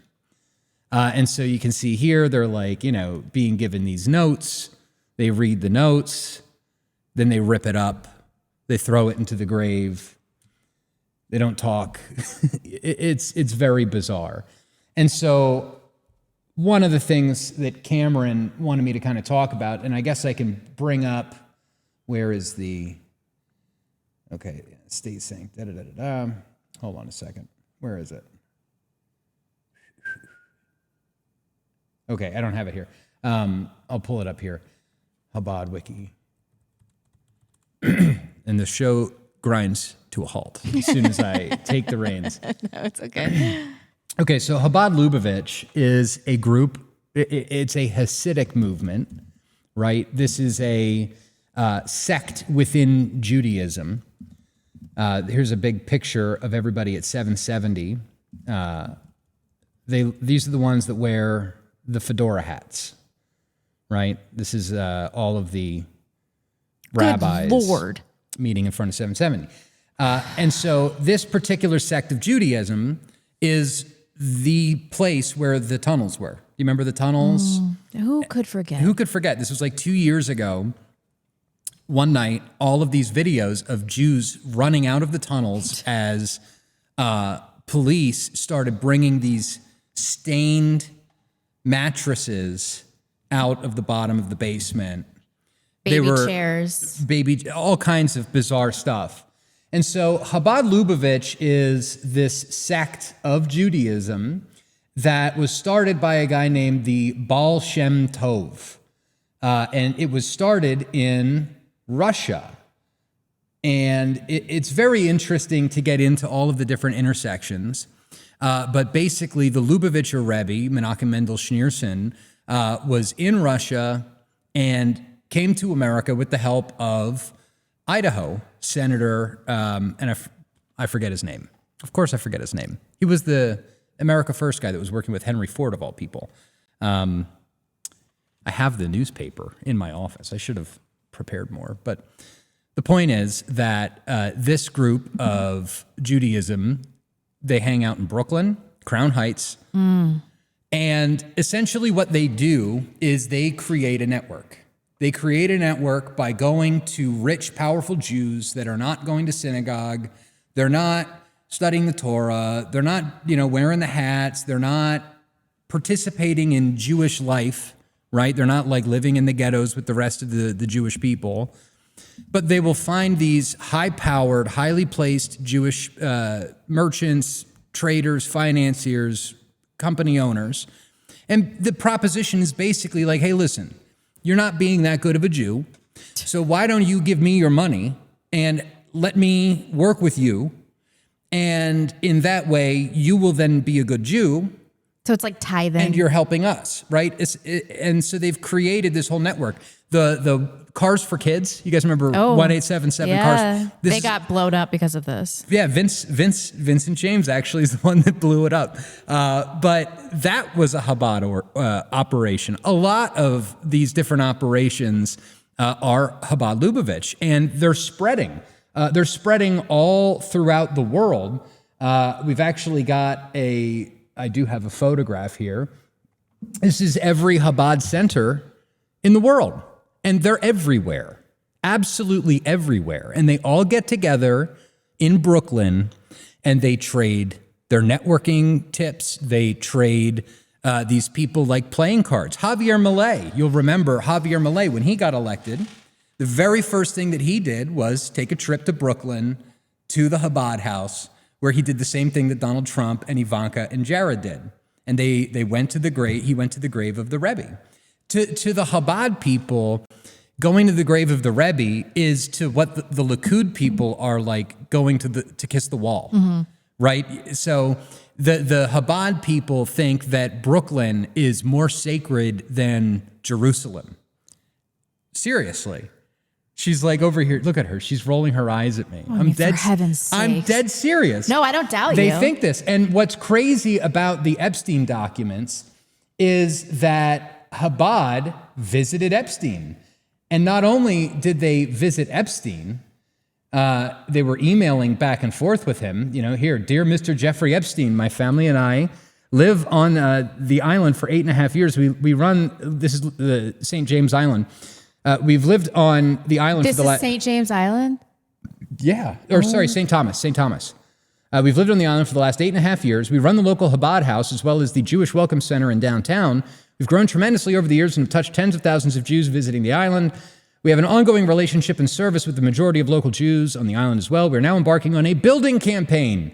The Jewish Community Campus. I have heard that you are an extremely generous individual, and it would be my honor to meet with you when you have time and share with you our accomplishments and future plans. I can take a boat to Little St. James, or we can meet in St. Thomas. Please be in touch and make this your Jewish 6 project. What does that mean? That he had 5 previous Jewish projects? It will bring you eternal nachas and meaningful joy. Thank you very much. Looking forward to hearing from you. This is from Rabbi Asher Fetterman. So we've got the email between Epstein and Chabad. Now check this out. This is real fucked up. Look at how close the Chabad house is to Little St. James. You could kayak there. It's like literally 3 miles away. So what was going on in St. Thomas Island? What's going on in the Virgin Islands? Yeah. And what's going on with Chabad-Lubavitch? You know, we did this show a couple of months ago about all these Hanukkah things that are going on. That's all Chabad. Yeah. The ones here in Idaho, those are all Chabad things. I forget what his name is. See, I'm forgetting all. They like to do this, these public displays, because it's a visual representation of the submission of the Goyim. Yes. And that's what Chabad is all about. Yeah. And so we've got this global network, world organized Jewry under the banner of Chabad that is organizing this stuff. They're meeting with Epstein. They're digging tunnels under 770. And not only that, but we've got all kinds of these interesting clips that we're going to play showing some of the networks that exist within Chabad. So here's one of them.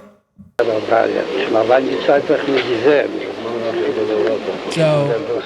I haven't seen you in a while. It's been much too long. Here's a double portion. He gives him like $2. I came to request your blessing in all aspects, both personal and national. Since we've seen each other last, more matters have risen. There have been some developments. That which was then and still is now is that Mashiach has not yet arrived. So you should do something to hasten his arrival. We are doing. Seemingly not enough, as several hours of today have already passed. He hasn't arrived yet, but there are still a few hours left, so we should make an effort today as well. Good tidings.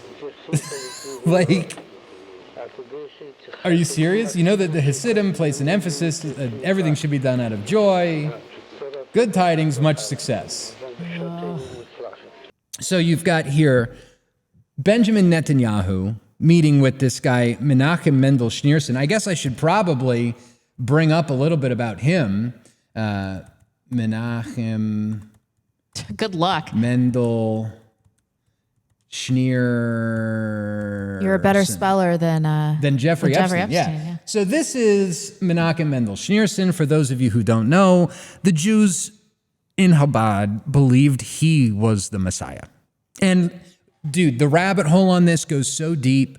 At 770, they used to have this like operator's office where they would like literally have a guy in a room with telephones to every country. And they would be able to pick up the phone and call up immediately the Chabad house in a different country and pass messages along one to another, all operated out of this nexus at 770. They thought that Menachem Mendel Schneerson was the Messiah. Of course, he died. So This goes so much deeper than people know, and it's so much darker. it is darker. And it's because these people, specifically the Rebbe, who they think is the Messiah, he taught that non-Jewish souls are satanic. Here's what this article from Counterpunch says. While Chabad sometimes openly teaches that the soul of the Jew is different than the soul of the non-Jew, Schneerson's specific teachings on the subject are largely unknown. Quite likely, very few Americans, both Jews and non-Jews, are aware of Schneerson's teachings about the alleged deep differences between them and how these teachings are applied in the West Bank and Gaza. Let us look at Schneerson's word as quoted by two respected Jewish professors, Israel Shahak and Norton Medzvinsky, in their book Jewish Fundamentalism in Israel. The book was praised by Noam Chomsky. Oh, Look at that. Look at that. All Noam over, Chomsky. all over the Epstein files. As many others, blah, blah, blah, blah, blah. The difference between a Jewish and a non-Jewish person stems from the common expression, let us differentiate. Thus, we do not have a case of profound change in which person is merely on a superior level. Rather, we have a case of let us differentiate between totally different species. And this mentality is not, as is evidenced by the Epstein files, this is not just a Chabad belief system. This is a common belief system in standard Judaism about the Goyim. Absolutely. This is what needs to be said about the body. The body of a Jewish person is of a totally different quality from the body of members of all the nations of the world. The difference is the inner quality between Jews and non-Jews is so great that the body should be considered as a completely different species. And even as a greater difference exists in regard to the soul, two contrary types of souls exist. A non-Jewish soul comes from three satanic spheres, while the Jewish soul stems from holiness.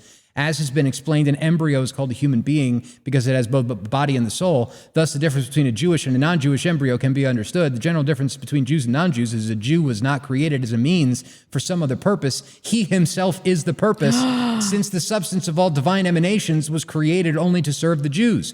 The important thing is that Jews, because they do not exist for any other aim, they are in themselves the divine aim. The center, the entire creation of a non-Jew exists only for the sake of the Jews. Oh my gosh. That is what Rabbi Menachem Mendel Schneerson said. That is who they think the Messiah is. This is who is running organized Jewry in Idaho, by the way. And it's not just Idaho, it's all over the fucking world. Okay? And guess who else they control? It's not just Idaho. It's not just Idaho. Sorry, I'm going on a little long on this segment. Today, Chabad owns Russia. Putin is a Chabadnik, and if I have time, I'll explain to you why, but it's not for now. I want to come back to the topic I'm speaking about. But Putin is a Chabadnik, and there are reasons why. Oh, interesting. Putin is controlled by Chabad? Is it true? Chat, is this true? Actually, yeah. Here is all of Chabad's... Oh, shit. That was loud. Here's all of Chabad's rabbis in Russia. Check it out. This can't be true. This is totally Putin's supposed true. to be our guy. Putin is not the hero here, okay? It's just not happening. Here's a video. Sorry about frying your fucking ears, people. My bad.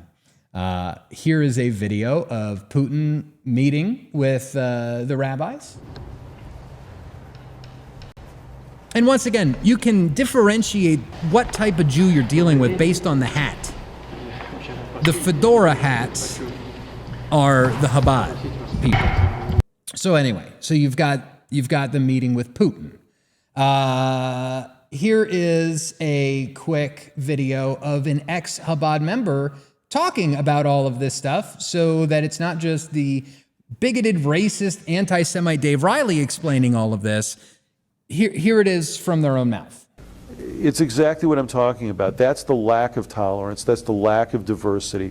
That's the non-Jews are not as good as us, that they have souls that come from a place that's not pure, that they're rooted in a lower creation almost.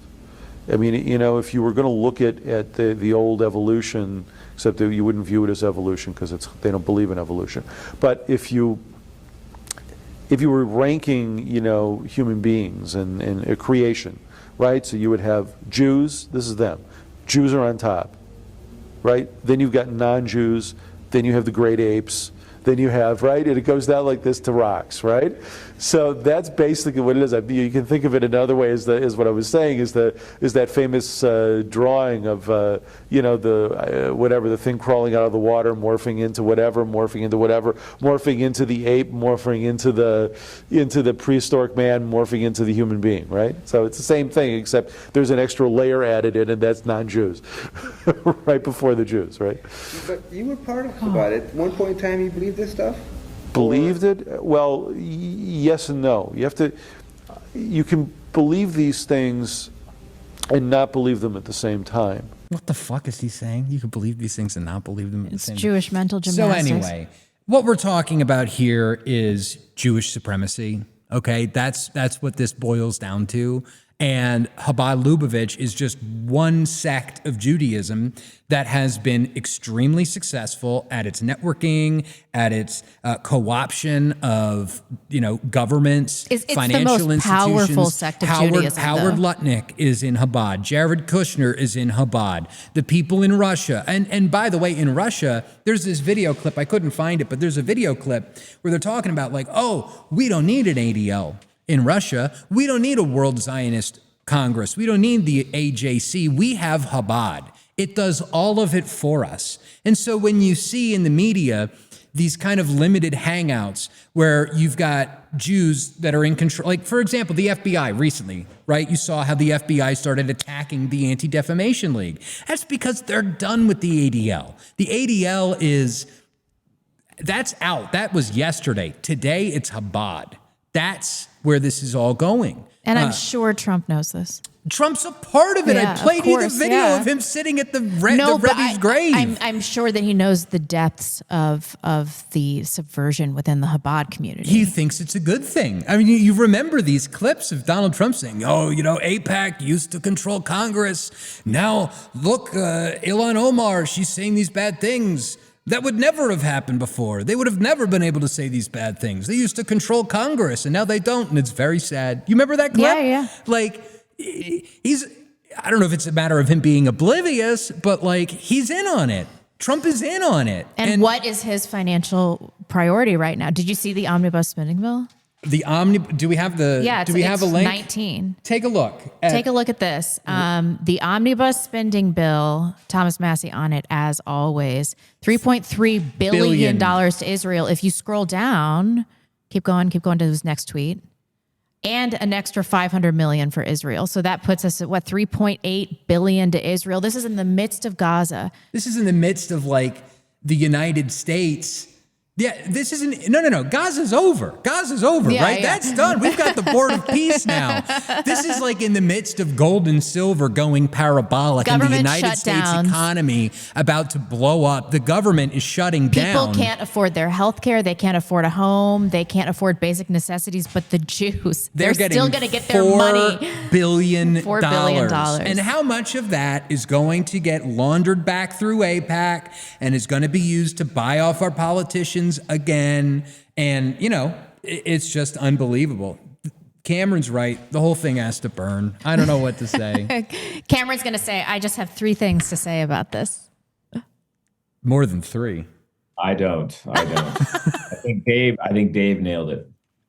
But yeah, and the other thing that's interesting about it too is that it's we talked about Chabad. One of the other things that we talk about, if you go back and you watch some of our older episodes, is Opus Dei, right? And Opus Dei is the Catholic version of Chabad, where these Catholic priests or whatever, like Father Arne Panula, goes up to Peter Thiel and basically gets Peter Thiel to donate to the Catholic Information Center in Washington, D.C., who's now working together with Paul Singer to make anti-Semitism, combating anti-Semitism a top priority for the Catholic Church. Yeah, of course. And if you go they're probably working with Chabad. And if you go through the Epstein emails, he says in the Epstein emails that the number one threat is Catholicism. Mm-hmm. That's in the emails. So go check that out.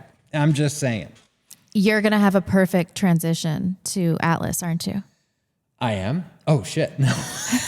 So anyway, this was so easy. The United States is giving a bunch of money to Israel. They're fucking us over. Donald Trump is rug pulling the economy. You need to get your hands on gold and silver with Atlas Bullion at atlasbullion.com/the backlash. We are experiencing a slight pullback in the markets. Gold hit a high of what was that? $5,600. Now it's back down to $4,988. It's about to cross that $5,000 barrier again. Silver, if you liked it at $109 an ounce, you're gonna love it at $88.46 an ounce. It's the same thing. $109 an ounce. Can you believe $109? Can I believe it? Yeah. Unbelievable. Believe it, yeah. So get your gold and silver with atlasbullion.com/backlash. They've got these gold and silver subscriptions you can get signed up to automatically buy on a monthly basis. Dollar cost average your way into some precious metals as a way of protecting yourself against the Jews. Protect yourself against the Jews. We're going to get banned. I don't know why I looked up there. I looked up there to like... Stop. Thank you so much. And thank you for teaching us about Chabad. I doubt the audience knew that much. I didn't know that much. I barely scratched the surface. Please look into it on your own. A week going down the rabbit hole on Chabad-Lubavitch. It's unbelievable. Unbelievable. And check out where you live. Wherever you live, you're going to find Chabad. Every state capital in the United States. They're there. If you see a menorah like in Spokane, if you see it in, and let me actually pull it up because there's a very specific kind of menorah. It's very like angular. It's got these like 45-degree angle. Oh, okay. Chabad menorah. And once you see it, you won't be able to unsee it. It's these ones. Yep. This type of angular, no frills. Like you see this one, like this one right here. Like that's not what I'm talking about. I'm talking about these ones. Very angular, and they're up in like all of the state capitals. When you see that, that is a sign that Chabad-Lubavitch is conquering your territory. Just saying. It's happening to all of us. Get your last minute super chats into the backlash.net/superchat or right here on my YouTube channel or on our YouTube channel at Real Backlash. Yes. Yeah, let's do it. We're doing super chats now. All right. Let's start off on Entropy. Flayer Cake sent $14.88. All I want for my super chat is to hear Dave do his Trump impression. He does it all the time. I did it. I've been doing it. I did it. Everybody knows that I did it. It was the most tremendous. The best Trump impression. It was the best Trump impression that anybody has ever done. Believe me. They were all asking me to do it on St. Thomas when I was visiting the island. Yeah, really.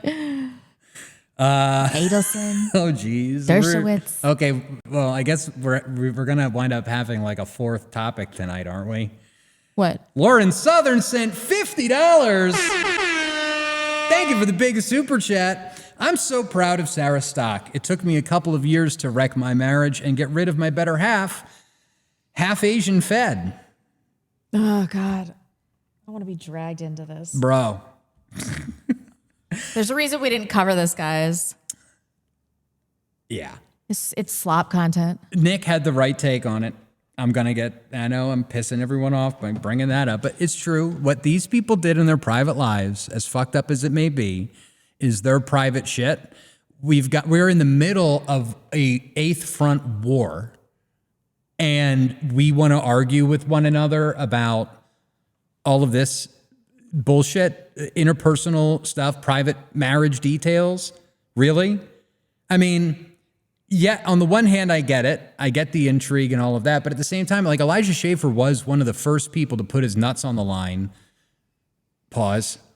Elijah Schaffer was one of the first people to call out Jewish supremacy and the Israel stuff while he was at the Blaze. Remember why we had him on the podcast? No. See, people's brains are full of mush. Because the Rift was doing well? No. We brought Elijah on the podcast because he was getting sued by Kash Patel's girlfriend because he alleged that she was a Mossad asset. That's why we had Elijah Schaffer on the show. This is the wrong take. This is the wrong take. Listen, I understand. This is not the wrong take. Like, no, it's they wrong. want us to fight with each other. They want us to tear ourselves apart. This coalition. Nick fights with people constantly. He's fighting with Jake Shields right now. No, they made up. They kissed and made up yesterday. Whatever. Okay, listen, that's not the right take. I understand that we're not community leaders from a moral standpoint. All right. Speak for yourself. I'm kidding. No, we're not. I mean, we're not priests. We're not, we're not moral arbiters.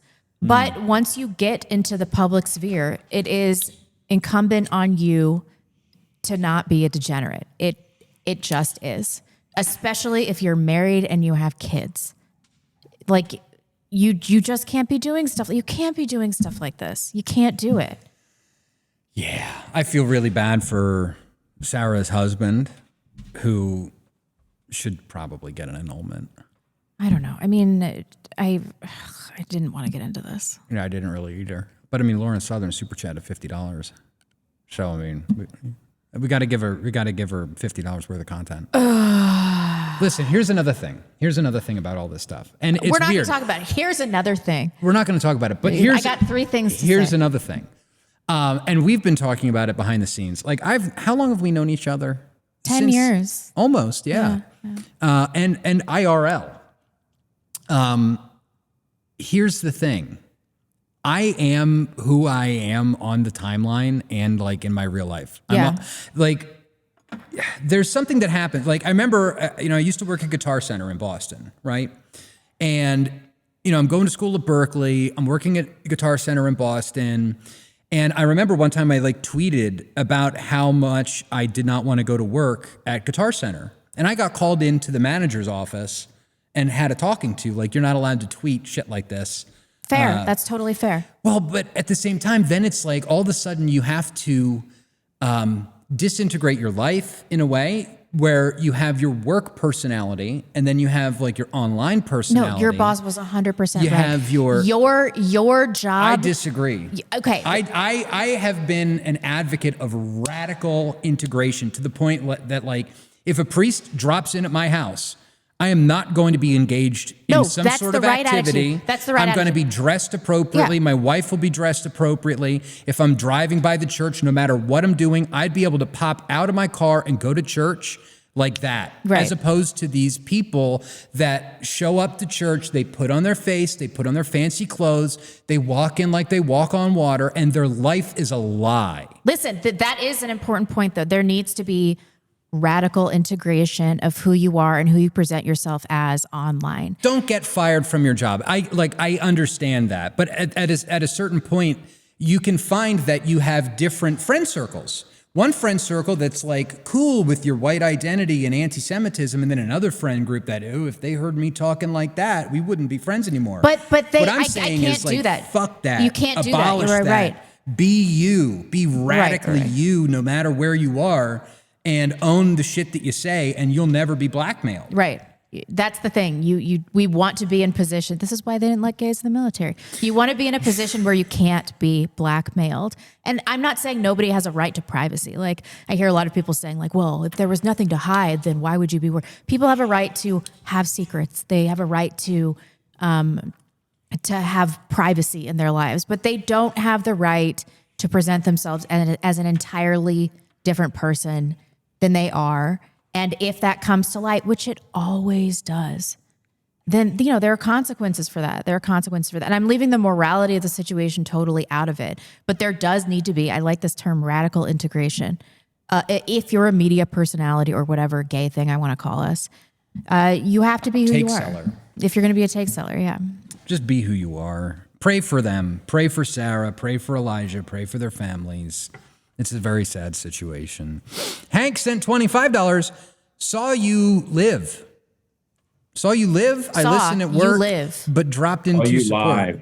You live. Oh. I was like, is he talking about they live? Son of a bitch. Is the word live? Live and live are spelled the same way? Fuck. I've been reading too many Epstein emails. My grammar has gone to shit. Oh, we're so dumb. Hank, thank you for the big super chat. Thanks for watching us live. Thanks for watching us live. That's my fault. I own that. Book Track Groove sent $10. Rebecca, when you change your mind, you articulate well on why you change. The half-ass struggle session, Beardson Beardley was trash. I rather have your husband read the Bible to you. Yeah, I was doing some placating him, although I disagree with him on a number of things. Speaking of which, I am going on Adam Green tomorrow. I've decided that Beardson's wrong. I'm doing it anyway. You're going to bring him to Jesus. It's not going to happen. There's a 0%. Adam Green, everybody knows him just for his religious philosophies. I want to know what he thinks about other stuff too. Okay, that's fair. I think we should explore that. But it's his interview. He's going to ask me whatever. Yeah. I like Adam. I apologize for nothing. Don't cuck on Jesus. That sentence. This is not our best. I apologize. We're not But giving don't them a roll over on the Jesus question. You got to stand your ground. Book Track Groove sent $10. Cameron, I understand you look at the bigger picture on geopolitics, but we need the smaller picture. Example, East Palestine, Ohio is still recovering from the train damage. Yeah. Hope we can balance that. Yeah. I have not been keeping up. I completely forgot about that. I didn't forget about it, but I have not kept up on it. I wonder how those people are doing. It's probably not good. I'm sure they're going to have health problems for life. We could probably just look at Zillow. I'll just say one thing on this.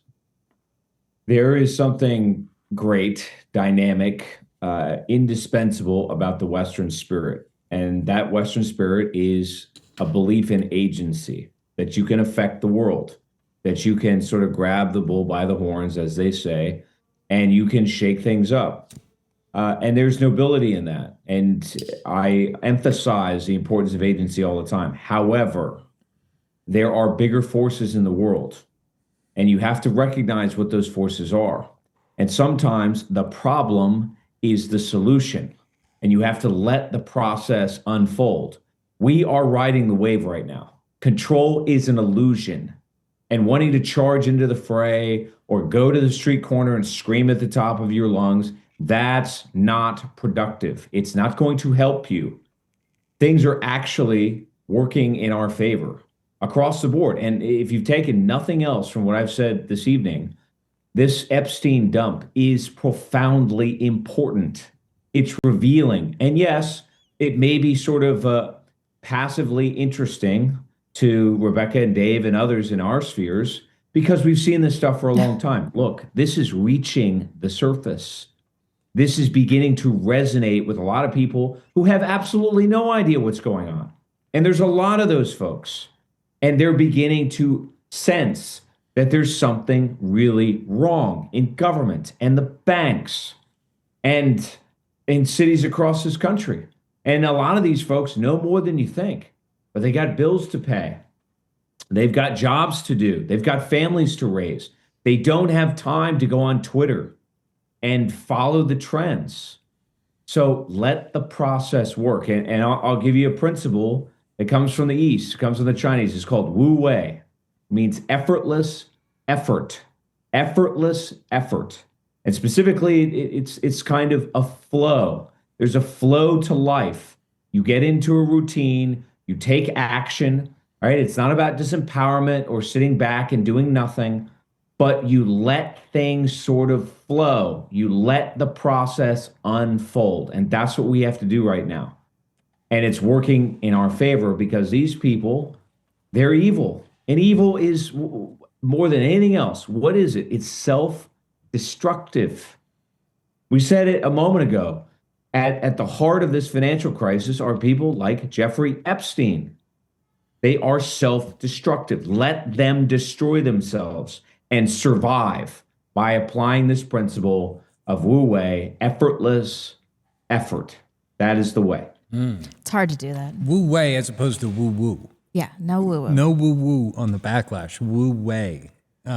Big Mad Lad sent $10. I've really grown to enjoy Dave. At first, I was skeptical on the Dave question, but now I'm a total fan. Dave After Dark is great too.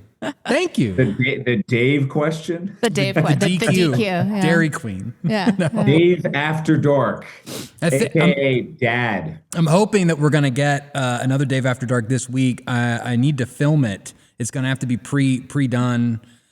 Maybe I'll do it live. I'm not really sure yet. I'm going to be joining for all of the bullshit, for all the shit that trad people are getting this week, I'm going to be on Trad Watch this Friday evening with Stephen Cox.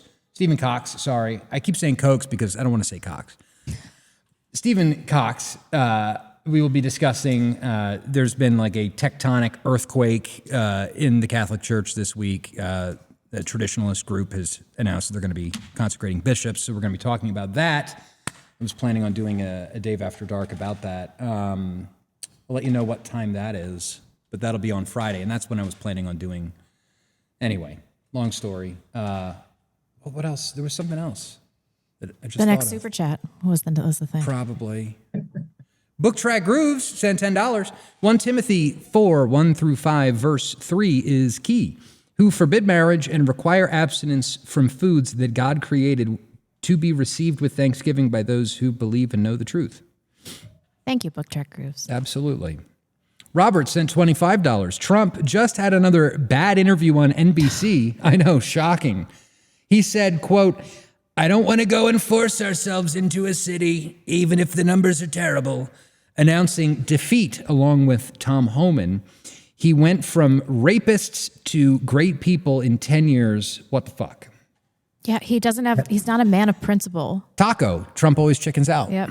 Well, I have a video that's coming out, I think tomorrow, maybe it's going to be on Monday, but I think it should be tomorrow, in which I talk in great detail about what's happening in Minnesota at a more holistic level. But look, Trump is what he is. He is a destructive agent. He's a product of chaos media. He is a narcissist on demand. He is not somebody of executive competency. That being said, the structure of the Constitution does not permit the sovereign will of the people to be done. We talked about this last week. So we're going to have to see more breakdown, more unrest, more lawlessness. That's what it's going to take. Wu Wei, let the process unfold, because the structure of government as constituted today, it's just not up to the task, but it's setting the stage for the template, if you will, of what is to come. Mm-hmm. By the way, I remembered what that other thing was. So I'm going to be on Steven's show Friday, and Steven is coming on our show Monday. Oh, cool. Okay. That's what it was. Wu Wei. NBC interview. Yes. Tomahawk sent $10. Thanks for another great show. I, like Blonde, was really thrown off by the voice mismatch I'm with glad I wasn't the only Epstein. one. It really bothers me. It does. It always bothers me. It's like seeing the face of a radio host. I'm always like, Yeah. That's not what I'm not disappointed, but that's just not what I was expecting. You know? Oh man, I'm gonna see if I can maybe as we get into the super chats, I'll play it. No, I want to do it right now. Close your eyes. Close your eyes. Okay, I'm gonna play you a quick little video. Quick. I'm gonna play you a quick little video, and I want you to tell me what you think this guy looks like. Here we go. Hey, welcome to LSB Feaster's radio channel and travel corner. What do we do here? Well, what do we think? What do we think about this guy? What do we think he looks like? White, skinny, mid-50s. White, skinny, mid-50s, and the reveal. Whoa! Black, fat. Whoa. Well Nailed done, it. Oh, we pretty much save radio audio. It Think even of looks this weird coming as out of his mouth. a radio museum. Oh. That was so funny, man. That was one of my dad's co-hosts, Ellis Feaster, back in the day. Great guy, love him. I think he's retired from radio now, but that was one of those voice mismatches where you listen to him on the radio and it's like, oh, you're a black guy? What the fuck? I had no idea. That's crazy. That's so funny though.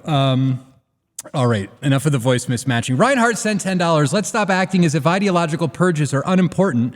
By the time it's done, the only people left leading this movement should be those that have proven themselves to be men of conviction and will. The calling is necessary. I also agree with that. Yeah. I mean, you have to go through so many fires in this job that but there's also danger in that, because sometimes the last man standing is somebody that's highly narcissistic or is using some maladaptive approaches Like it's normal for people, not in this situation, but generally it's normal for people to get flamed out in this job because it destroys your life, even if you're behaving well. So, but you just have to, I'm sorry, Rebecca, finish your thought. That's all. I was just going to say, you just have to maintain a sense of the bigger picture, bigger purpose. And what's happening is bigger than all of us. And as long as you don't lose sight of that, you're going to be just fine. But Reinhardt's 100% right. Remember what Lenin said. For a party to strengthen itself, it must first purge itself. And that's what we're experiencing. It's a hollowing out of the whole damn system. And that is long overdue. But that hollowing out process is going to build on the bedrock foundation for something new. That's where we're headed. True. Reinhardt said $10. These new revelations are going to accelerate the mob's desire for justice. And because we all know that it's not coming, before long they will reach whomever credibly promises it to them, no matter the barbarity of the methods involved. That's always how authoritarianism rises. Very likely. Yes. Because what does Cameron always say? The radical option is the most.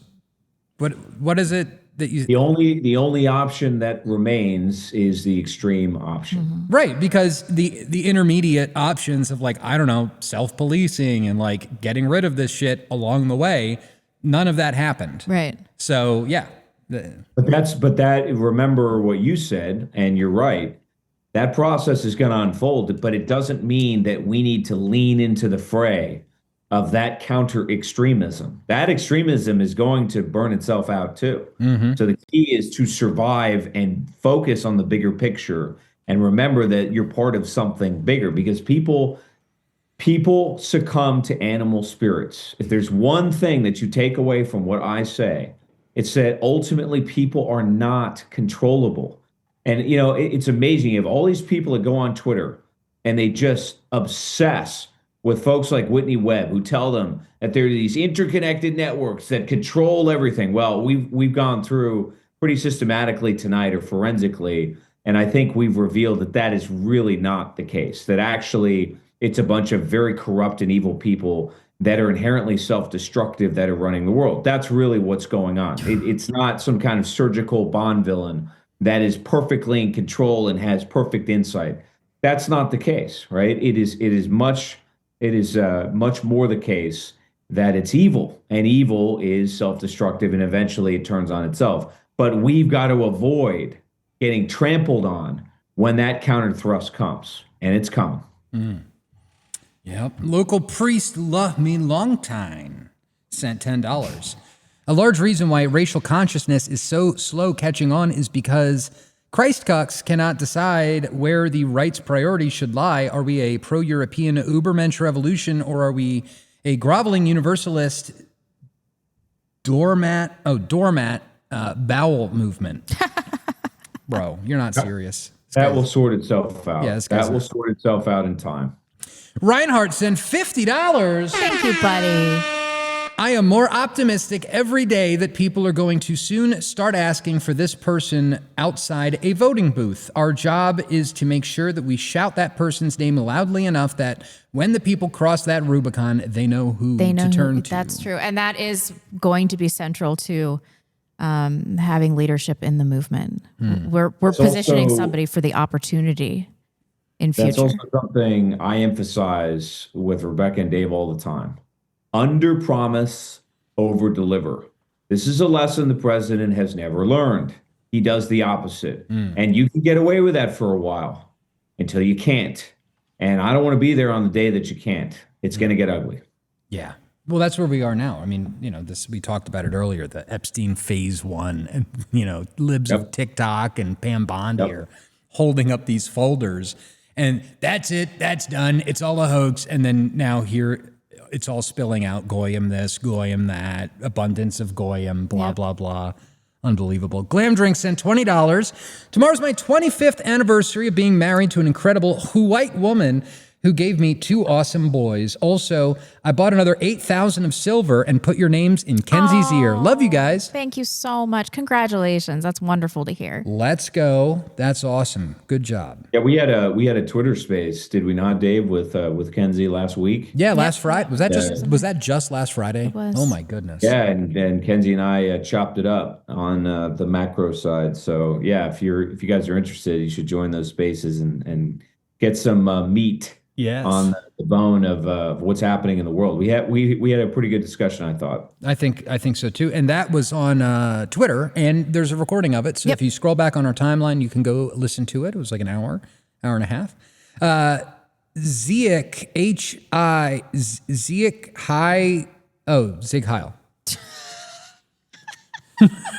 Oh my God, that was painful to watch. I can't see. So but I feel like I would have gotten that faster. H-I-1-L. Also, we both decided that person said you live, so maybe I shouldn't even be helping whatever, you. man. $10. Take my shekels. I wanted to get David Irving's book and avoid shipping fees. Looked it up on Canadian Amazon. It's not banned, but it will cost a mere $1,900. Looks like Antelope is the only hope. True. Yeah, that's Nuremberg, the Last Battle. Mm-hmm. Yeah, dude, be careful owning David Irving books in Canada. You could go to jail for that. I'm like not even kidding. All you guys should also get Anthony Sutton's books. Which one's there's this? 3 volumes. Oh, yes. This is the first volume, but I think you can still get them on Amazon. But those 3 you need to read. Yeah. And the first one is Wall Street and the Bolshevik Revolution. Very good. And by the way, we finally, after months, we have finally heard back from Adam Irving. I saw on Twitter, yeah. On Twitter, we bullied him a little bit. We're like, yo, why did you stand us up? What's going on and here? all he said was, it was an accident. So we're going to try to book him again. No. We're not? No, dude. Oh, okay. He just did not he show ghosted up. us for like months. And then didn't answer. No, it was, fuck that guy. I'm not having him back on. His dad's books are so important. His dad's books. Yeah. True. Anyway, Book Track Groove sent $20. Rebecca, let's see your ribeye steak cooking skills. Plated it with fermented sides and eggs. Happy knitting. Hope you have plenty of linen and cotton. Dave, work on wood crafting skills. I don't knit in cotton or linen. I use a beautiful superwash wool. I don't know what any of this. Well, you guys can get firsthand experience with Dave and Rebecca's secret skills if you go to the event. Yes, that's please very go to our true. event. I'll teach a knitting class. I You're gonna teach barely know how to do it. A knitting. This is at the backlash.net/February-dinner. I think it's in the chat. I'll put it in the chat again. If you're free, at the end of this month, February 28th through March 1st, we are doing a very special weekend here. Black tie dinner. We're going to have all kinds of activities, fun activities. Brunch, I could reverse sear you a steak. if necessary, if that's what it takes. So please come on up. You didn't give me any props, Rebecca, on my shameless shilling on behalf. That was of very you good. guys. That was You're good. starting Thank you, to Cameron. learn. You're learning from Dave. Starting to learn from the master. I am the apprentice. Dave is the master. Tomahawk sent $10. I think the Ukraine war is about clearing out the Gentiles so that they can recreate Khazaria. Yeah. There was A lot something. of evidence to support that claim. And supposedly there are sort of cordoned off land in Ukraine that BlackRock and Larry Fink, among others, has reserved to reclaim. This is a rumor. I don't know if it's true, but I've heard that such activity is going on. Yeah. And so this is, for example, a map of heavenly Jerusalem, which is apparently an initiative of Chabad.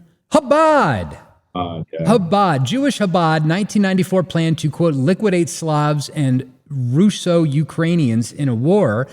In a speech published in the Vologda newspaper, Slovenian, whatever, Chabad leader Rabbi Schneerson outlined plans for destroying Ukraine and Russia. Slavs, and among them Russians, are the most unbending people in the world. Slavs are unbending as a result of their psychological and intellectual abilities created by many generations of ancestors. It is impossible to alter these genes. Slavs can be destroyed but never conquered. We will divide Slavic nations into small countries with weak collections. We will use our old method, divide and conquer, pit these countries against each other, and suck them into civil wars for mutual destruction. Ukrainians would think that they are fighting against expansionist Russia, struggling for independence. Ukrainians will become fully subdued by us. The same will be thought by Russians, as though they are defending their national interests, blah, blah, blah. This is from henrymacow.com.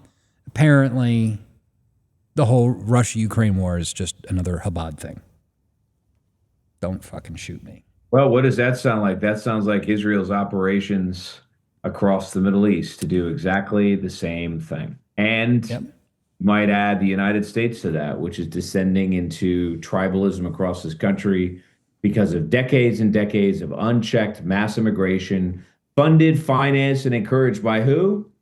The same folks. The Jews. Ooh, sorry, yawn. James sent 11. That was a servant volley to you, Dave. I know, and I was in the middle. I was in the middle of a yawn, man. Come on. James sent $11. How does one marry the idea that Jewish sects don't even agree on the existence of Israel, but are a united front against everyone else? Reformed Jews and Haredi Jews don't even communicate. When do they plan to act against the rest of us? Well, I mean, there's a lot of different consensus mechanisms that happen, right? There's consensus that's formed within Chabad. Then there's consensus that's formed over at the WZO and the AJC and, all of these different things. There's the Knesset. Consensus is formed over there. The Haredis form their own consensus. And then these people get together and they argue. You know what they say? 2 Jews, 3 opinions. Mm-hmm. So they're never going to completely be in lockstep with one another, but they are united in their identity as Jewish, and they are united at the moment that anybody starts pointing out, hey, that guy, he's Jewish. And then all of a sudden, it's anti-Semitism, quick, shut it down. So it's not that there's necessarily a unified plan going forward, but when they come under attack, they close ranks and unify and defend against the attack. So hope that helps explain it a little bit. Reinhardt sent $10. Their private shit makes a mockery of us because they are associated with us. If we allow such brazen degeneracy to go unpunished, we look like toothless hypocrites. Conviction is everything. That's what people will want most when they lose faith. Yeah. Yeah. But there's nothing to be done now because they've self-destructed. I mean, I don't know that there's really any coming back from this. I doubt Sarah Stock is ever going to appear publicly ever again. Yeah, she shouldn't. There's something else too, and that is, there's a saying, and I often say it to people. The solution to 99 of every 100 problems is money, but not 100 of 100 problems. And so that is to say that most of the time you can buy people off, you can bribe them, you can tantalize them with all manner of concentrated finance, which is their principal weapon. But there's that one that isn't about money. And that's a mysterious line, right? It's sort of the line of social trust or legitimacy, the social contract, as I like to discuss it. These things are transcendent ideas. And I know people in the audience, they don't like that. They don't like listening to that. They probably didn't like it when I mentioned Wu Wei, because these things are somewhat nebulous. But look, folks, we're talking about transcendent ideas. We're talking about things. Like consciousness, like national identity, like mass mobilization, like eschatology. These are the things that are driving world events, and those things are transcendent. They overcome. They go beyond. They are above materialism, and in that realm, it is the spiritual component that's activated. And that's when everything changes. And that's what's going to happen. That's what Rebecca and Dave struggle with, because over the last 10 years, they've seen the 99 of 100 play themselves out again and again and again. Now we're about to hit that wall and it's going to reverse. James, who I'm beginning to suspect is Jewish, sent $11. Regarding Jewish racial supremacy, you do realize that racial supremacy is precluded by conversion. Because you weren't born a Jew doesn't mean that you can't have this covenant with God through converting to Judaism. I care about ethnic Judaism. Well, here's the thing. There have been different movements and there's like 6 different sects right now. There's like Hasidism, Reformism, Haredi, I forget the rest, but there's like 6 main living streams of Judaism. There is no central authority. It is completely decentralized. And for example, the Chabad Hasidic movement is different than like the Lev Tohar Hasidic movement. Not to me. They don't share a unified structure or a central governance. The unifying thing of all these people is ethnic Judaism. Is that they're Jewish. Yeah. Yeah, in one way or another. Yeah. Their rejection of Christ and all of that. But I guess what I'm saying is the idea that like, oh, someone can convert to Judaism. Like, dude, that's 0.0001%. Also, Jews never accept you if you're a convert. Yeah. Plus, they barely, there was a period of time in like the 1100s. Like, wrap it up, Dave. There was a period of time back in the day when people would not anymore. Judaism was viewed as a religion, and like if I converted to Judaism and I walked into Brooklyn to a Brooklyn synagogue, they'd be like, "GTFO, shiksa, get out of here!" Like there's no meaningful conversion. It's about the genetics. It's about the spiritual. For them, yeah. To me too, it's about the spiritual sickness of Judaism. It's about the genetic lineage of Judaism. I don't care about all this other shit. Some woo-woo. There's some woo-woo shit out there. Reinhardt sent, to clarify my last, he sent $10. People are going to look for new leaders when they lose faith in politicians and government. It's our job to keep our house clean so that when that happens, the choice is clear and there are no more traitors in our ranks. Yeah. That's the why. new counter elite is emergent. Yep. I agree. Thank you, Reinhardt. Counter elite is emergent. This is not an unprecedented thing. It is customary for civilizations, for empires, for nations to go through this because their elite class succumbs to degeneracy for one reason or another. That's what's happened to us. And that elite cadre operates the machinery of government. Yes. And that's why it's completely screwed up. We're going to build a counter elite. That's coming, but the machine has to crash first. Then comes the counter elite. Yeah. Josh Gibbons sent a big super chat, $100. Thanks, Love buddy. the show. Keep up the great work. Thanks, Josh. Haven't talked to you in a long time. Thank you, Mr. Gibbons. Absolutely. James sent $11. The near entirety of attacks on synagogues in the West have been on ultra-Orthodox synagogues. They don't read the internet and have very little security. They often have more children than adults. I don't know. I find it hard to blame them. Don't attack synagogues. Come on, what the fuck? Don't do that. That's stupid. It doesn't help anybody, and it just gives a excuse to the Jews to like take away our guns, to take away our free speech. Like, the real reason not to do it, outside of the ethics of killing people and everything, is that it gives them emotional leverage. Yeah, don't do it. We don't want to give Jews emotional leverage. No. James, doesn't everybody remember the Holocaust? Also, James sent $11. Not Jewish. Liar. I apologize. I will take him at his word. I apologize for insinuating that you are Jewish. There is nowhere left to flight. Sent $100. Yay, thank you. On entropy. Thanks for the show. If you're going to represent a white identity movement, you must walk the talk. Fuentes is wrong on Epstein and more. We need to be able to say this. Race and faith are inseparable. That low IQ twat Beardson is a pawn. We need platforms working together. Nobody needs someone more than another. Toxic. Thank you so much. Yeah, Fuentes is so wrong on Epstein. Just absolutely wrong. When we had first talked about this a few weeks ago, I actually had not watched any. I thought it was a take from you. About Epstein and the underage girls. And now that I've been listening to Nick over the last few weeks, I'm like, I'm out on this Epstein thing. Epstein was exploiting underage goy because he's a dysfunctional pedophilic Well, Jew. I thought that it was like 17-year-olds. Yeah. And then somebody super chatted the show and it's like, oh no, they're younger. But there is, to be fair, there's I a also, distinction between pedophilia and is it hebephilia or something like that. Or something I was like that. unaware before this document dump that there was any evidence that anybody was under like 16. There is now a But lot then of there's evidence. a lot of evidence, yeah. There is now a lot Yeah, of yeah. evidence that there was a lot of kids Yeah, involved. And it's and talk of cutting their heads off like shrimp and stuff like this. But at the same time, I am eagerly awaiting for Nick's Friday stream. He's going to be going over the whole network, and I think that the Friday, like if you're going to judge Nick on his Epstein take, you should wait for Friday. He's going to do the full rundown on it, and if you watch the show and we'll whatever. see what he says. I mean, there's going to be 2 streams on Friday. There's going to be Nick's stream, and then there's going to be Ian Carroll and Tucker Carlson's stream. Oh yeah. So like, I'm going to be watching the Nick stream. Y'all can watch the other one. Slop night. Oh geez. You've got a bunch of super chats on yours.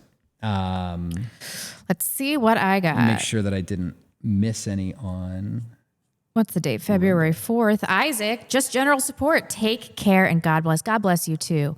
Beneficent. What does that say? Why am I Beneficent? blind? No, there's no either. Beneficent. Nope. Beneficent. Maybe. Y'all see that baby Mom Donnie photo with Epstein and his mom? Yo, did you see it? Yeah, I saw it. Let me pull it up. Can I pull it up? Mom Donnie. This guy's like, where's Waldo? He just shows up everywhere. Yeah. Yeah, look at this. Yep. This is crazy. Yeah. Isn't there another one where he's younger?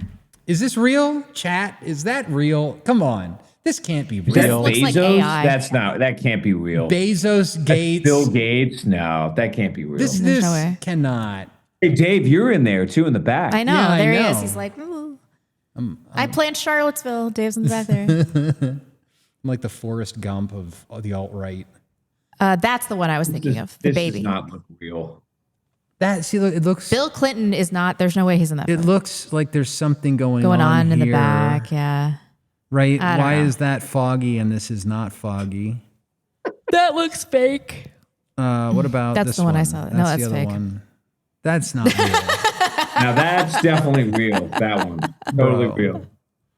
Okay, so I don't think the Mamdani photos are real. But Twitter but strikes again. it doesn't. It does not change the. They're doing the thing where they're like, look, he's the bastard child of Epstein.